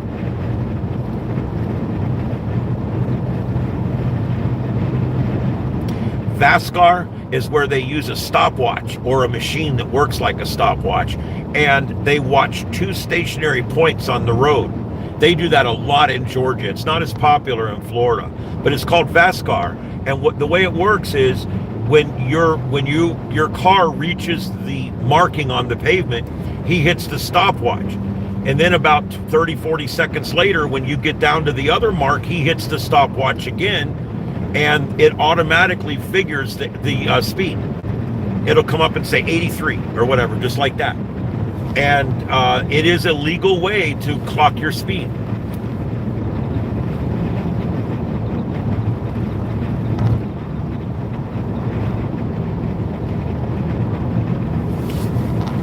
There's also stationary radar and moving radar. Moving radar is where you're going in one direction and the radar's picking up the cars coming from the other direction. And what it does is it estimates their speed, and then it estimates your speed based on how fast you're passing your surroundings. And then it subtracts your speed from their speed, and it gives you the opposing vehicle speed. And that's legal too. That they've been doing that for 50 years.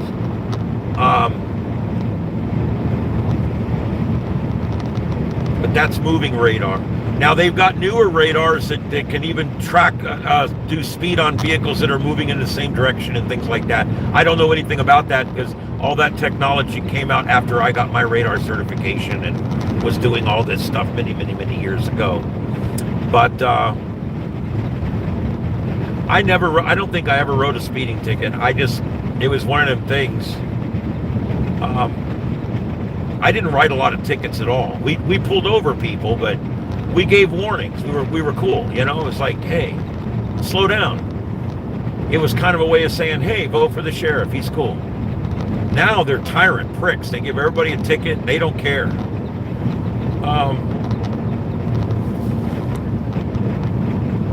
Yeah, the cabs are disappearing. The cab service that I used to work for,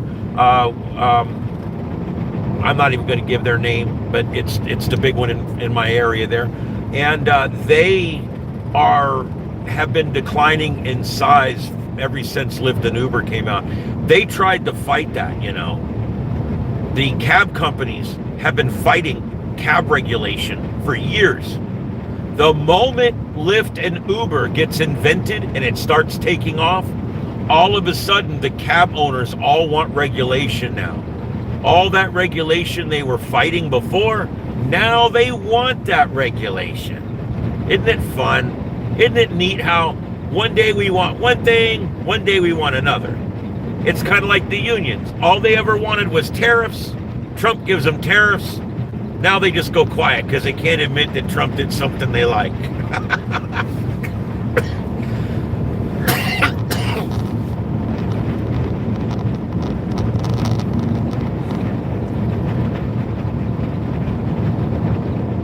Well, thanks. I appreciate that. I try to be.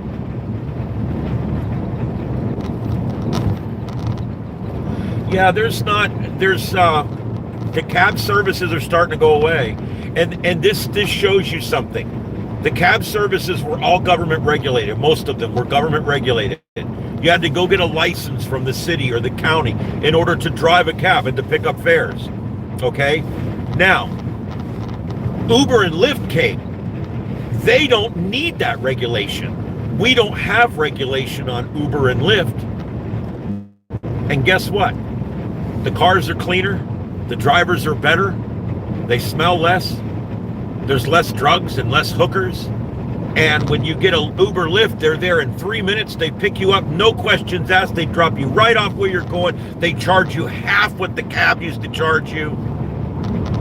And how can you go wrong? And so what ended up happening is the government spent all that money, charging all that money to cab companies and cab drivers for all that regulation over all those years. And you want to know something?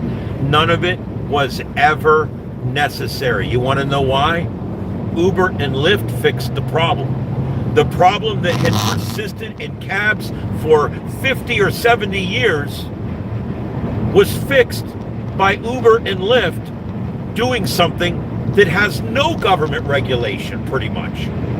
Okay? And what I mean by that is our cabs in town were a corrupt mess. They were our drug dealers. They were our Johns. That you get in their cab, it stunk in there. And it was just disgusting. And they had cages in there and the whole bit. And how did we fix it? By starting a different kind of service that's not regulated by the government. And now we have no problems. You want to know why? Because it's self-regulated. If you don't like your driver, if he stinks, you hit the button and put he stinks. And then you don't get that driver again. And if he gets 3 or 4 of those, he has to go take a shower before he can get up any more fares, or he gets in trouble with Lyft or however it works. The point is there's recourse. And a cab, if you called that cab company and said, my cab driver, he stinks, they don't care. They don't give a shit. They'll tell you too on the phone. So what? Did he pick you up? Doesn't say anywhere that we provide a clean car or a clean driver.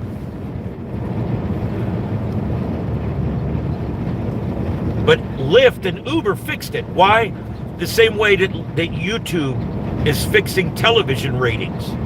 Ooh, I just tied it into what we're doing. Yeah, listen, same thing's going on here. We've had this corrupt-ass Nielsen ratings, you know, the Nielsen ratings and all the ratings for television and all. It's all corrupt bullshit, right? YouTube, although everybody constantly bitches about the algorithms, I hate to say this, God forgive me. Do you know who complains about the algorithms? People that haven't beat them yet. I understand. I went to school. I learned about the algorithms. I started watching every video I could watch about those algorithms. I started learning everything I could learn about those algorithms. And it paid off. I ended up, I'm doing good. I'm making it. And now I'm understanding why the algorithms are like they are. The algorithms are designed so that only the channels, if the channel has interest, then it puts it out to get more interest. If the channel has less interest, then it puts it out less. By doing that, we're basically giving ourselves a natural rating system where the computer automatically rates everybody based strictly on just the numbers. You see what I'm saying? And there's not as much bias. There's log bias. There's all kinds of different biases that come into the Nielsen ratings. There's all kinds of weirdness and different things, and you have to pay a lot of money to get those ratings, and you're not allowed to talk about those ratings. See, on my station at work, I produced the #1 talk radio show in Southwest Florida. But I'm not allowed to go on the air and say, hi, everybody, it's Ian, the producer of the #1 talk radio show in Southwest Florida. Because the Nielsen ratings and FCC have an agreement that we're not supposed to discuss the ratings on the air. So I can't even talk about my ratings on the air. That's like telling the Miami Dolphins not to discuss their win last week. I mean, are you kidding me? But that's the way it is. But on YouTube, I can discuss with you guys. Look, I got a bunch of subs last week. It was a great week. I can discuss it with you. So I actually look at the YouTube rating system and the YouTube algorithms as a big step up from what we have right now with Nielsen ratings and network television. That's all I've got to say about that.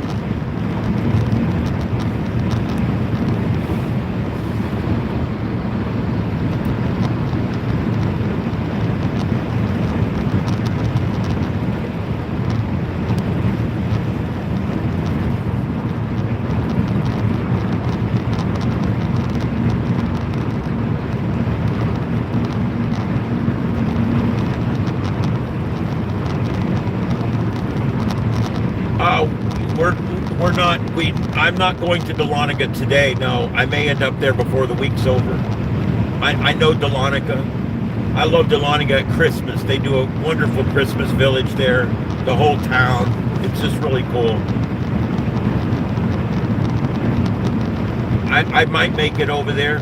I think we might drive through Dahlonega heading to that Hamfest tomorrow. I'm not sure. But we'll be over on the 441 side. I'm over on the left side of the mountains, like on the Zellmiller Mountain Parkway, the Georgia 5 side. That's over on the side where Clayton and Dillard and all that is over on 441. That's kind of the other side of the mountains. I like Helen, Georgia. I know it's a big tourist town, but I really like it.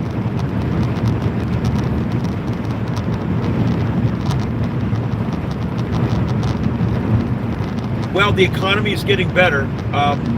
Every day the economy gets better.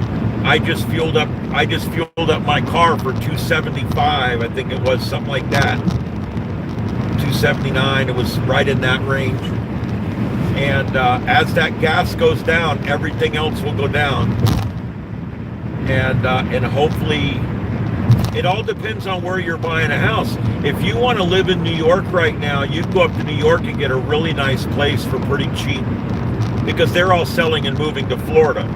Now you come to Florida right now, it is a seller's market in Florida right now. It's a buyer's market in New York. So you just have to, it depends on where you want to buy. And Georgia is a lot like Florida. There's a lot of people moving to Georgia. They're moving out of those blue states as quick as they can move.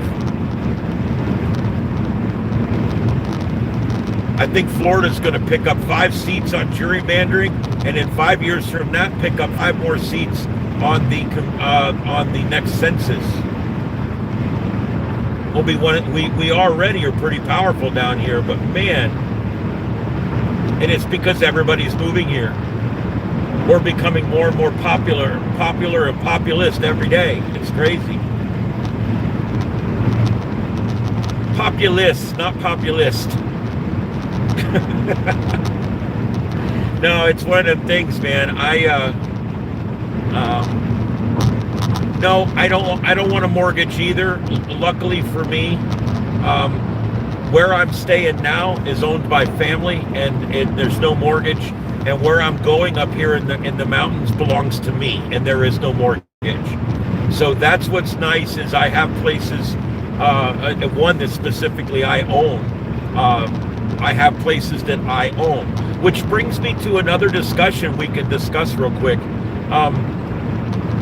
Something Florida's looking at right now is eliminating or reducing property taxes. We already have no income tax, but now they're talking about saying, hey, let's just up our sales tax 2 or 3 cents and eliminate all residential property tax. And I'm like, well, that's a neat idea. And that puts a little more of the burden on visitors, a little more of the burden on snowbirds, a little more of the burden on people that don't own homes. But at the same time, it gives you, let me ask you a question. When you buy a house, you buy that house, right? You own it. It's yours. You own it. I say bullshit. You don't own it. You don't own it, because if you don't pay the government to live there, they're going to take that house from you. 3 years without paying them, and they take the house from you. So you don't own it. Number two, if I want to move the shower in my bathroom, I got to pull a permit. I have to ask the county permission if it's okay if I move my light switcher.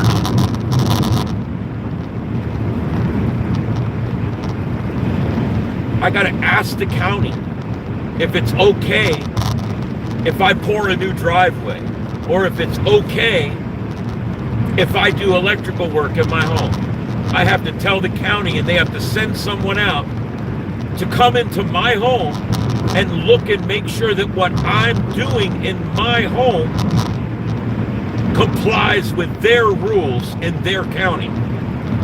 And so now I have a house that I have to pay every year for, or they take it from me. And I have a house that I can't do anything with without having them come out and bless it, and bless me to do it, and find someone that has the right certifications to do it. Do you really own your house? Do you? Is it yours? Do you feel like it's yours?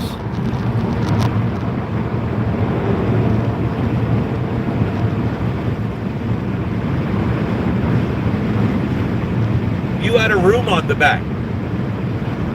They find out you did it. They're going to charge you for all those permits, or they're going to make you rip it back down. A lot of times they just make you rip it down and start over. Does that sound like your property to you? Don't sound like your property to me. Sounds like the government's property and I'm borrowing it. Sounds like I'm leasing it. I have to ask them before I can do anything with it. I have to ask them before I can fix it or work on it, or have anybody else work on it, or put a new roof on it.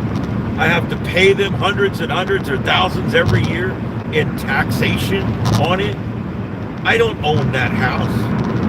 I submit that I never did. I co-own it with the government. That's about the best I can do.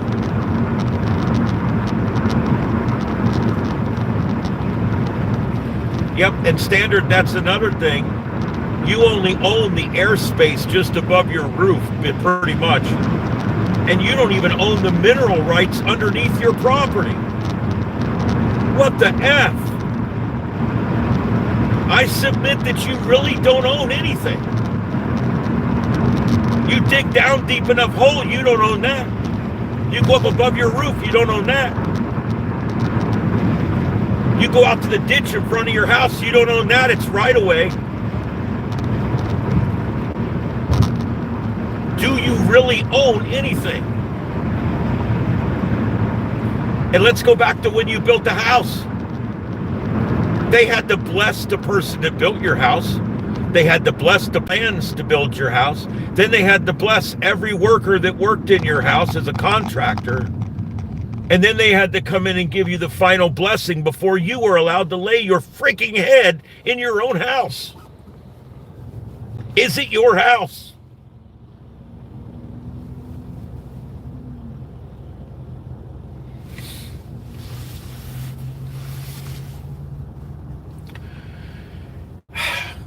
And that's why, even though I own this place, and I will tell you, the one good thing is up here, the code enforcement is nothing like it is down there. And down where I live, it's nothing like it is in the city of Cape Coral. And the city of Cape Coral is nothing like it is in a big blue city. So it is what it is. Up here where I'm at, I can still build a home. I still have to file a basic permit, and I have to file a basic floor plan and everything, but I can still build my own home up here. You cannot do that down there. You have to have a general contractor. So you buy a piece of land that's yours, and they won't even let you build on your land. You have to hire some other man that's been blessed by the government to come build on land that you technically own. The whole thing is wrong. It's like Cape Coral driving around at night in pickup trucks, ticketing people because their sprinklers popped up and sprayed water on the wrong night. Code enforcement. People say, what would you do if you were president? You know what? If I could just pick crazy things to do, one of the first things I'd do is get rid of code enforcement completely. I would say you can build whatever you want on your property. If it burns down and kills your family, well, hey, maybe you should have talked to somebody. But it's not, I don't know why the government's gotten in the business of blessing everything we do. You want to get married? You need a government blessing. You want to drive on the road? You need a blessing. Your car wants to go on the road too? That's a separate blessing.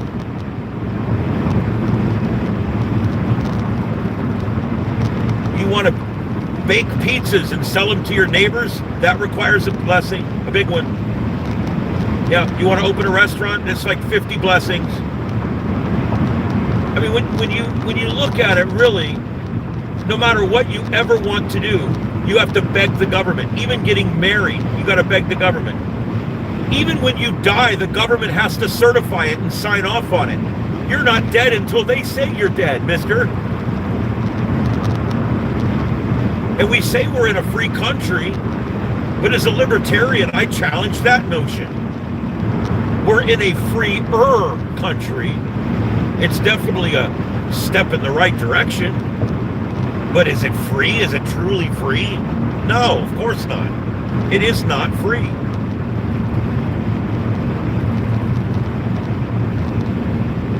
If I want to cut hair in my garage to make a little side money, I need 1,200 hours of training in beauty school. For what? I can understand pilots and firefighters going through school, but now they're making people that cut hair go through 1,200 hours of school to cut hair. I'm sorry. The government is just, they run everything in our lives. They run everything. They rule everything in our lives. And that's why when they start this No Kings rally talking about Trump, I'm like, this problem has been going on for 100 years. It has not much to do with Trump. We've lived in a kingdom for a long time. I have to ask the king's blessing to fucking, if I want to put a new toilet in to piss in, I need the king's blessing.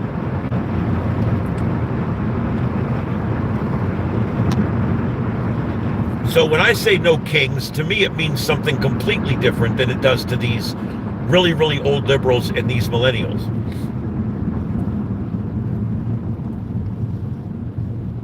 I want my freedom. I want to be free to do what I want to do. I think you should, I'm a libertarian. I'm a closed border libertarian. Okay, I don't believe in open borders. I believe in the sovereignty of our nation. But other than that, I'm pretty much a libertarian.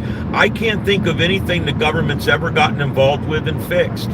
You know, the last thing that the government actually conquered, and it's starting to come back now, is polio. You know, the last war they won, World War II. You know how many wars we haven't won?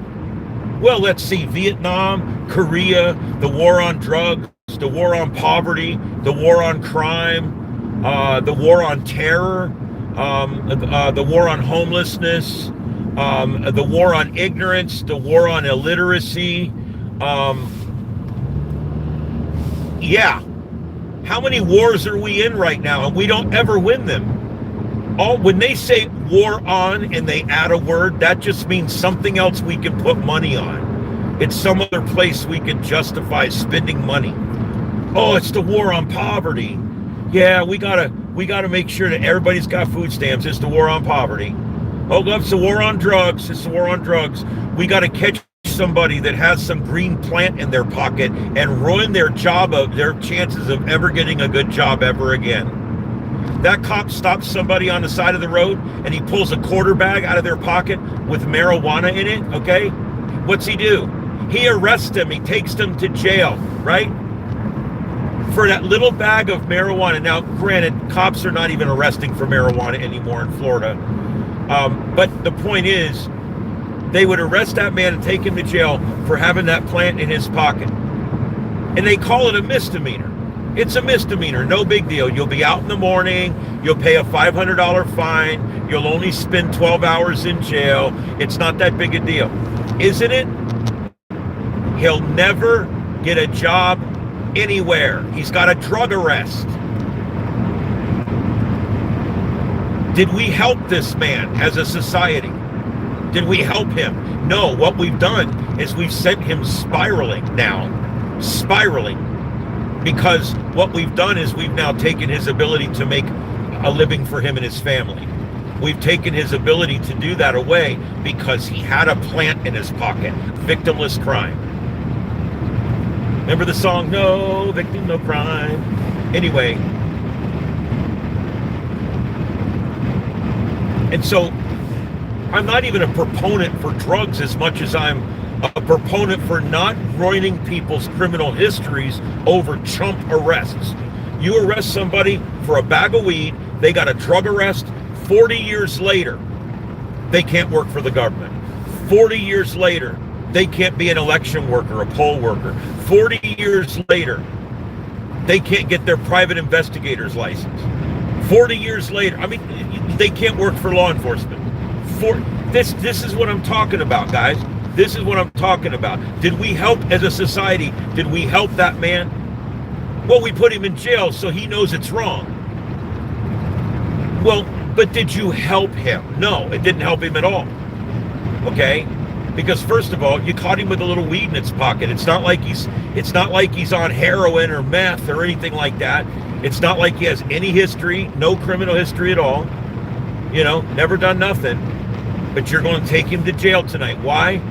Not because it's going to help him. It's going to hurt him. So why do we do it? Because the cop wants promoted. That's the bottom line. Promotions are generally based on the number of self-initiated drug arrests. That's a fact. That goes across the country. You can catch a burglar coming out of a church with a cross under his arm, and that doesn't count. You catch somebody with a pound of weed in their trunk, buddy, you're getting a stripe. Drug arrests are everything. And why? They're victimless crimes. You know what they should get promotions for? Getting people their goddamn property back. That's what they should get.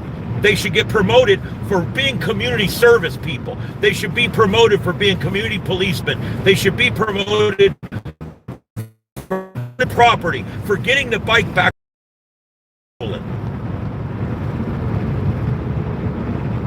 They should be doing these things. Instead, they should be solving the murders.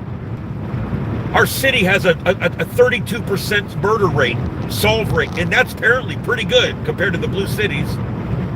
I think Baltimore had like a 24% murder solve rate last year or some shit. But yet they're all out working traffic and pulling people over looking for marijuana. Why? Because the promotions are based on drug arrests, not drug convictions. They don't care if you get found guilty. All they care about is that they get to take you in and book you in.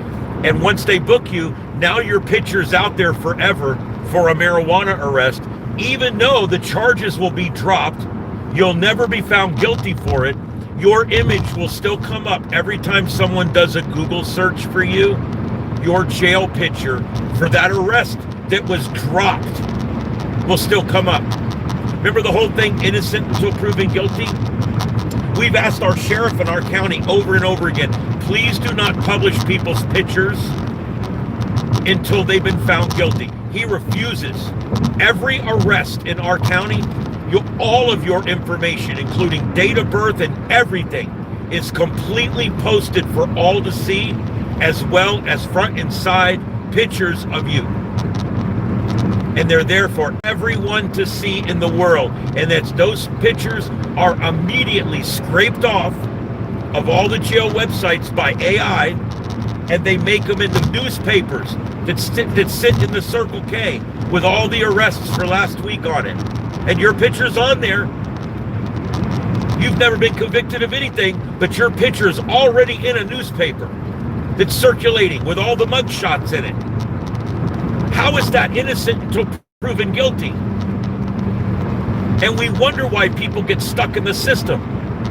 That's why they get stuck in the system, because even if the system works and they get off on that picture under a Google search for the rest of their life, what are we doing to ourselves? And by the way, I have no axe to grind here. I have a clean record. I've never been arrested. I have no immediate family that's in this position either. I'm talking from experience.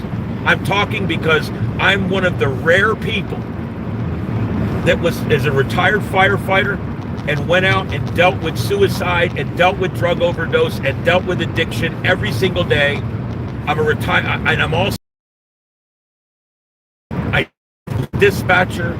I've done all this stuff. I've drove cabs. Trust me, you meet more of these people driving cabs. I've got so many different angles on this, and now I work for the media. And I'm seeing society from all these different angles. And it's convinced me that government is never right. They never do the right thing. They try. I think a lot of our county commissioners and shit, I think they get into it for the right reasons. I really do. I think they get into it for a decent reason. Yeah. Yes, you can actually go to prison for smuggling toilets. Why? Why? You want to know why smuggling's such a big deal? Because they don't get their cut. That's why. I don't know if you noticed, they put people in jail for 20 years for not paying their taxes.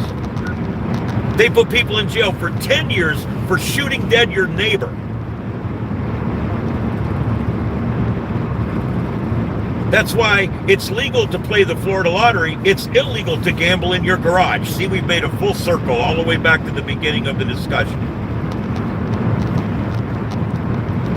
It's because they have to get their cut. The government is just like any other mafia. Everything they do is done to generate the cut. It's all about the big.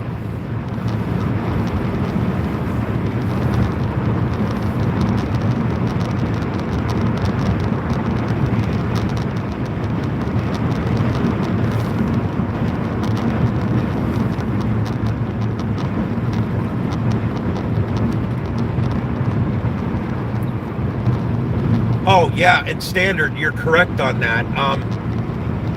Yeah, it's every single thing that goes into your house is regulated. Everything that's done is regulated. Every stick of lumber is regulated.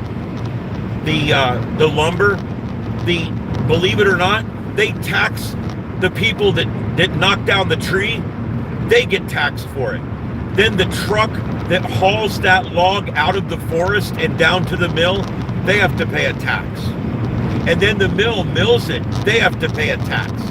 Then it goes on the truck that gets delivered to the central facility, that gets taxed. Then it gets trucked to your Home Depot, that gets taxed and regulated. Then it gets put in your Home Depot and you buy it and you bring it to your house, that gets taxed and regulated. And then you have to have a permit to use it. That's why when people say we pay 40% tax, no, you're actually paying 60. And people look at me and they're like, no, it's 40 because I pay this tax and this tax. No. You have to add up your federal income tax, your state income tax, plus your property taxes, okay? Plus 7% or whatever your sales tax is on whatever you buy for the entire year. That's taxed also. 7%. So everything you didn't pay in taxes is taxed at 7%. Plus it was all taxed originally before you even got it. So the government, the federal takes their cut. If you live in a blue state, the state takes their cut. And in some places, like New York, the county takes their cut. Maybe even the city, I don't know, depending on how blue it is, might take their cut. Then you get the money. Now you've got the money. After all these people have taken their cut out of it, you get what's left. And then what's left is taxed at 7% when you spend it then. So you have to add that on top. Then you have to consider this. Everything that's moved to the store that you buy it in, the transportation is taxed, the gas is taxed, the vehicles are taxed. If it's alcohol, there's a sin tax. There's actually a sin tax on alcohol. They put a tax on there because it's bad. They call it a sin tax. New York has put a sin tax so big on cigarettes that Marlboro Lights are $10 a pack or more. So all this money's taken from you. Taken from you. Then you get the money. Then everything you spend is 7%. Then after that, everything you do has a tax. You want to drive? There's tax. You want a car on the road? There's tax. The fuel that goes in the car, there's a tax. 72 cents a gallon. Yeah. What else do you want to do? And everything you do, go bowling. Are you going to go bowling? That bowling manager was charged on your bowling game. And then he had to charge you the 7% sales tax on the game. So you were doubled, he was taxed and you were taxed on the bowling game. You guys have no idea. You're actually paying about 60 or 70% in tax. It's almost nuts that we have enough money left to eat after they're done taxing us.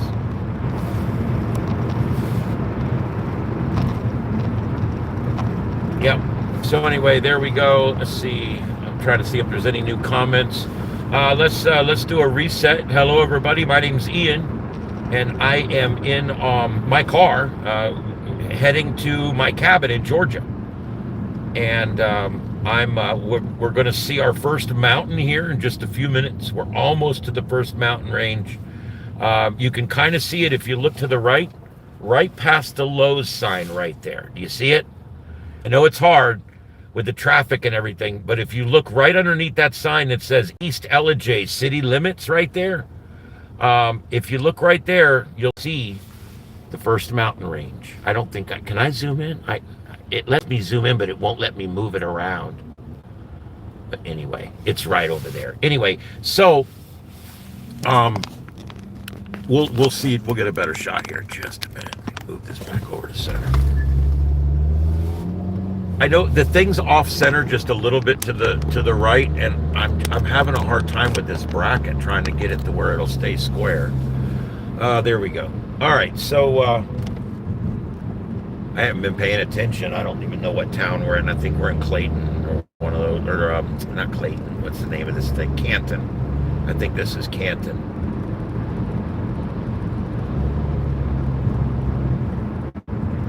But yep, right up ahead is the beginning of the mountains. Technically, the mountain range starts in North Florida. I know that sounds crazy, but technically, this mountain range starts in the panhandle of Florida. You can follow the hills all the way down.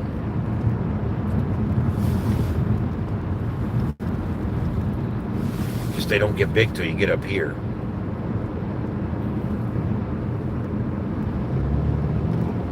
They've got weird store combinations, like there's a store in town called Blairesville, Gun and Drug. Just got weird things you don't see together normally. It's a legal pharmacy and a legal gun shop. They got a place up here called Alexander's, and in Blairesville, and it's out in the middle of nowhere. It's literally, you drive down this little 2-lane road for 4 or 5 miles, and there it is.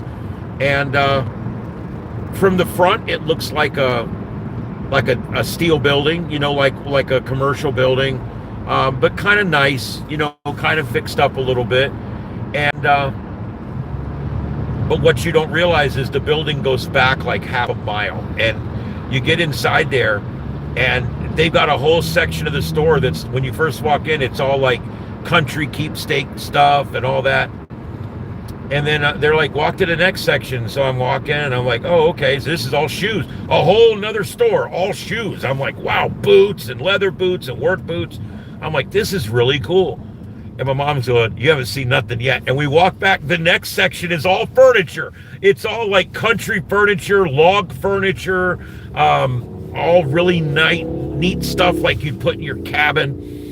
And then we walked to the next one, and this was all clothing. It was all country clothes and everything else.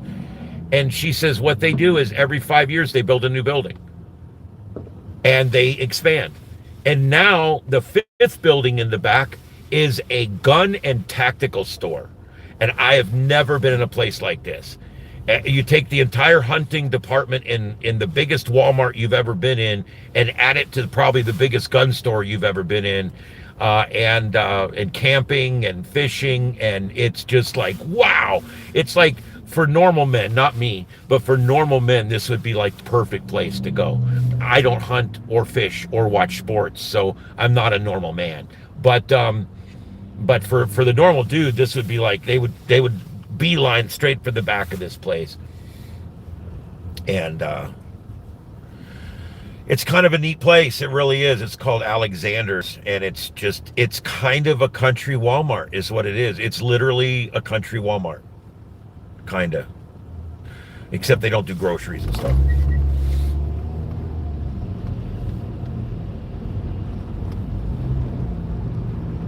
There we go. We're getting into a little bit of mountains here.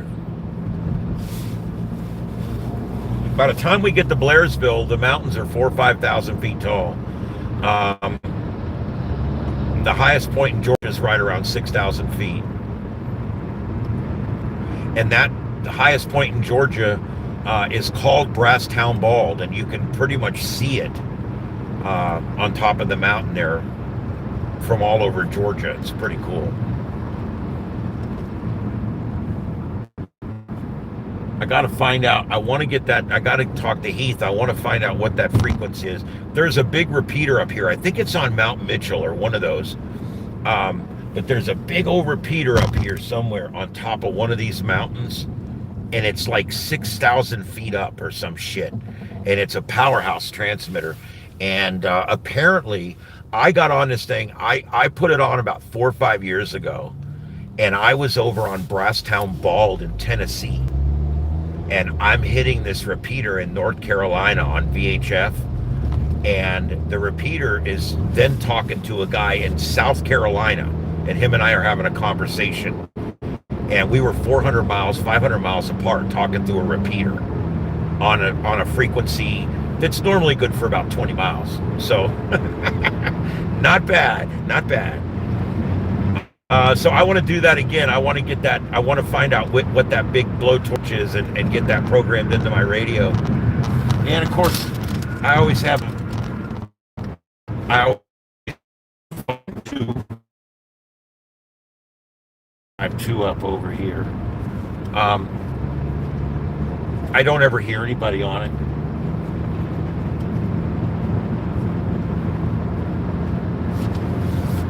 2 meter calls kind of like the calling channel for ham radio operators. It's kind of like, you know, if I just want to pick it up and talk, you would just pick it up and talk. Here, let's see.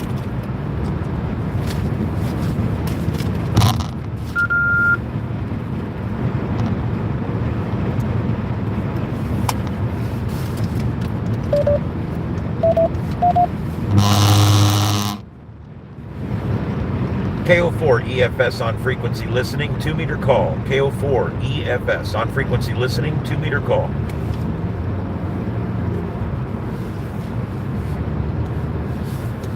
And then this is the part where we hear silence.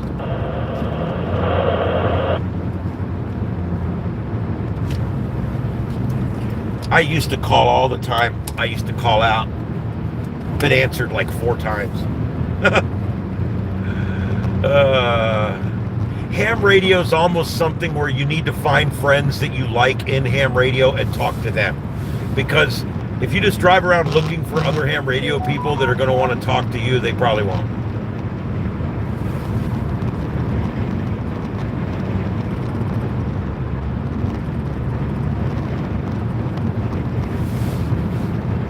All right. Well, I just, my family's actually watching. I just got word. So, hello, everybody. Mom, Lisa. I hope you guys are having a good day down there.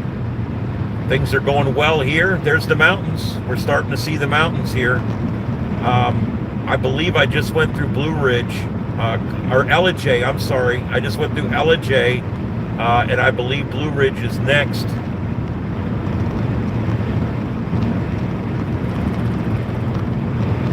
Now, I'm going to be discontinuing the stream here. It will not stay connected up to the cabin anyway. So I will be discontinuing the stream once we get to Blairesville proper. I have to, I got to run into the wireless store here in Blairesville and talk to them about my internet box. So, and then I'm going to go up to the cabin. But if I can get that internet box going, it means I'll be able to do a lot more at the cabin. So I'm going to be making a quick stop on the way on up. But things are going good.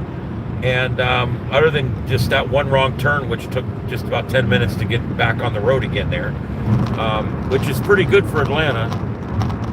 But other than that, things have been very smooth coming up. We've had no backups at all. The speed's been going great. Lots of cops in Georgia as usual. They you know what they do? Right as you enter Georgia, like the first county, they must assign extra troopers. Because every time I cross the state line into Georgia, I see like 5 traffic stops within the first 10 miles. And I know that they do that on purpose. I know they do that. What they're doing is they're trying to send a little message. Hey man, we don't screw around. I know that's what it is.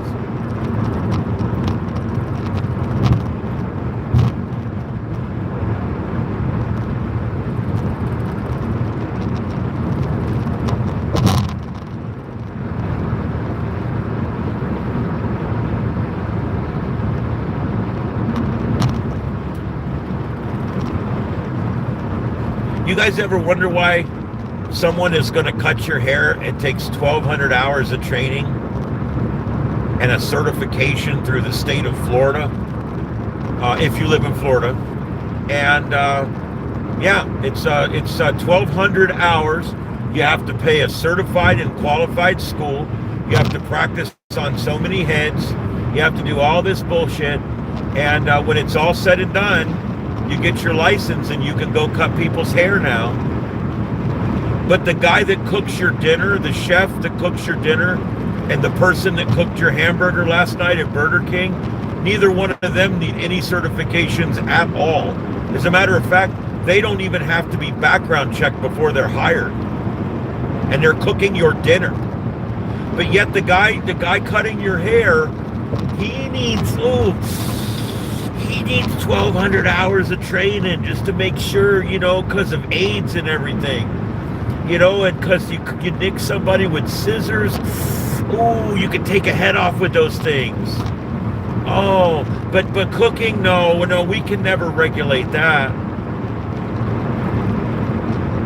That's what gets me about the government. It's like they don't regulate based on whether it needs regulated or not.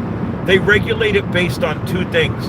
They'll regulate it, A, based on the fact that they want to make sure they get their revenue from it. And B, they'll regulate it because it's easy to be regulated. You see what I mean? If something is difficult, like if we had to go give every chef in town a test and a certification, that wouldn't work. It would never work. But we can do it for the barbers and get away with it. So we're going to do it for the barbers and get away with it, but we're not going to do it for the chefs. Makes no sense. I think a chef could do you more harm than the barber could with the scissors, but that's just me.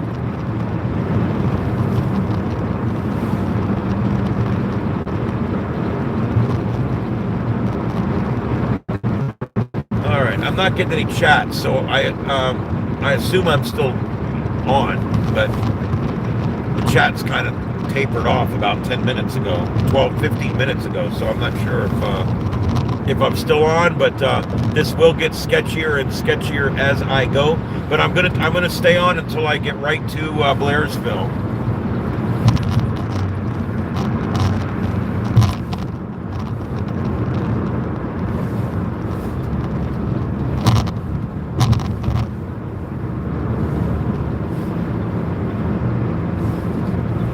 Just gotta find where I'm going here.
guys, I'm sorry. I'm trying to figure out where I'm going next here.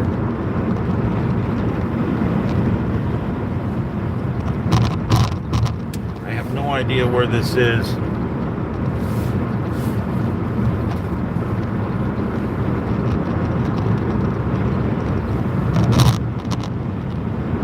Well, I guess there is no T-Mobile store in Blairesville. That sucks. That's the problem up here, though, is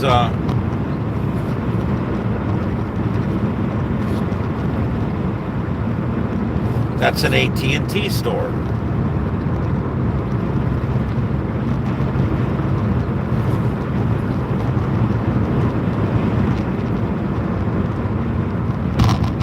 Oh well, I think what I'm going to do is probably go into that AT&T store and see what maybe their system works better up here. I don't know.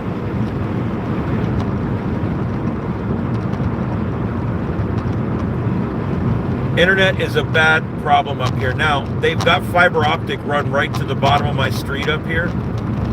And I know if I called them and offered to hook up permanently, they would run it up my road because it's like one block. And that's what they'll do. If you're going to sign up for a year or whatever, they'll run it up to your house.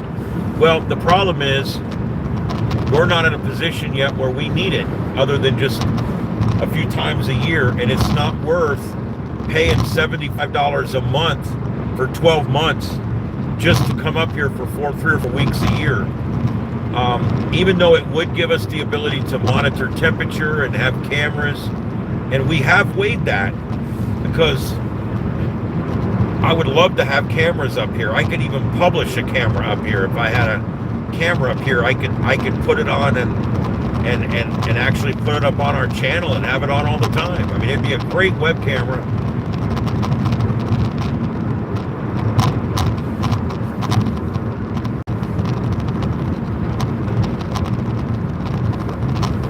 All right, so what I'm probably going to do here is I'm going to run into this AT&T store right up here and talk to them real quick. So I will be signing off here in about 20 minutes. In the meantime, I just want to let you guys know what I'm doing this week. There will be no 9 o'clock show this week. I know I normally go on 9 o'clock every night. There will be no standard 9 o'clock show. That does not mean I'm not going to come on some nights at 9 o'clock and hang out for an hour with you. All right, I may still do that, going to try to do that. But it's all going to be dependent on the internet and what I can do. But also, it's dependent on, the internet is sometimes it's better than other times up here. And sometimes we can do it. But no matter how good the internet is up here on this wireless thing I got, it's never going to be good enough for me to do the multi-screen thing. It just won't do it.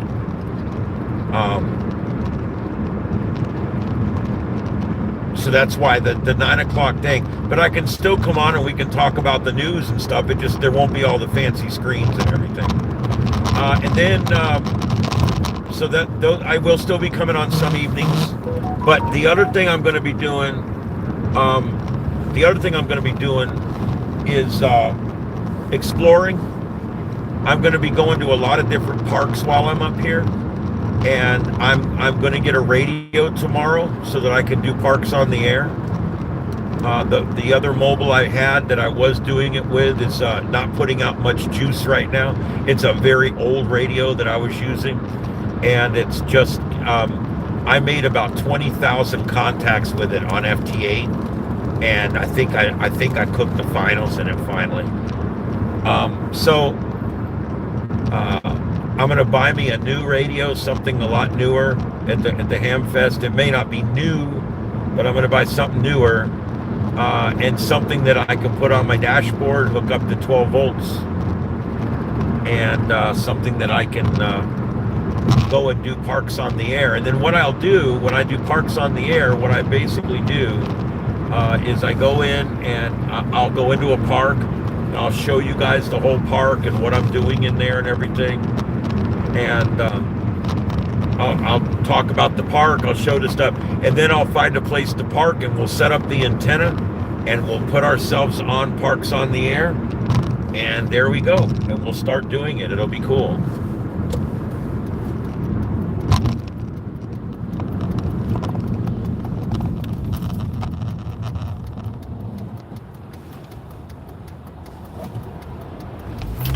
All right, it says it's right down here. See, they don't have T-Mobile stores up here. I'm on T-Mobile. T-Mobile works okay up here. It doesn't work any better or worse than the other ones. But for some reason, everybody's got AT&T up here. So, and I don't know anybody with AT&T, nor have I ever tried AT&T up here. So maybe, Jesus, this is nuts right here. Jesus.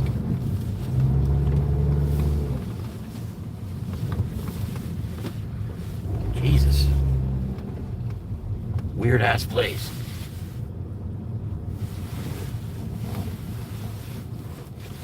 There's the AT&T store. AT&T is usually really expensive, but I know for a fact that they've been trying to moderate that a little bit. All right, guys, I'm here. I'm going to let you go.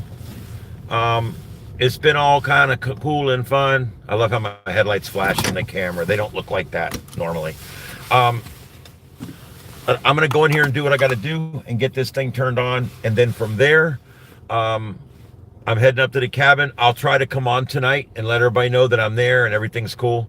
And then tomorrow morning, we may do a live drive on the way to the thing, but we are definitely doing the, tomorrow we're going to be on for the Ham Fest tomorrow. So check it out. All right. And then after that, we're going to be doing all kinds of stuff. So it's going to be a very different week, but I'm still going to be coming on as much as before or more even. I don't know. We'll see. We'll see what goes on. All right, guys. Thanks for coming into the stream and thanks for being here. And I'll see you guys probably on a stream tonight around 9 o'clock. Have a good one. We'll catch you later.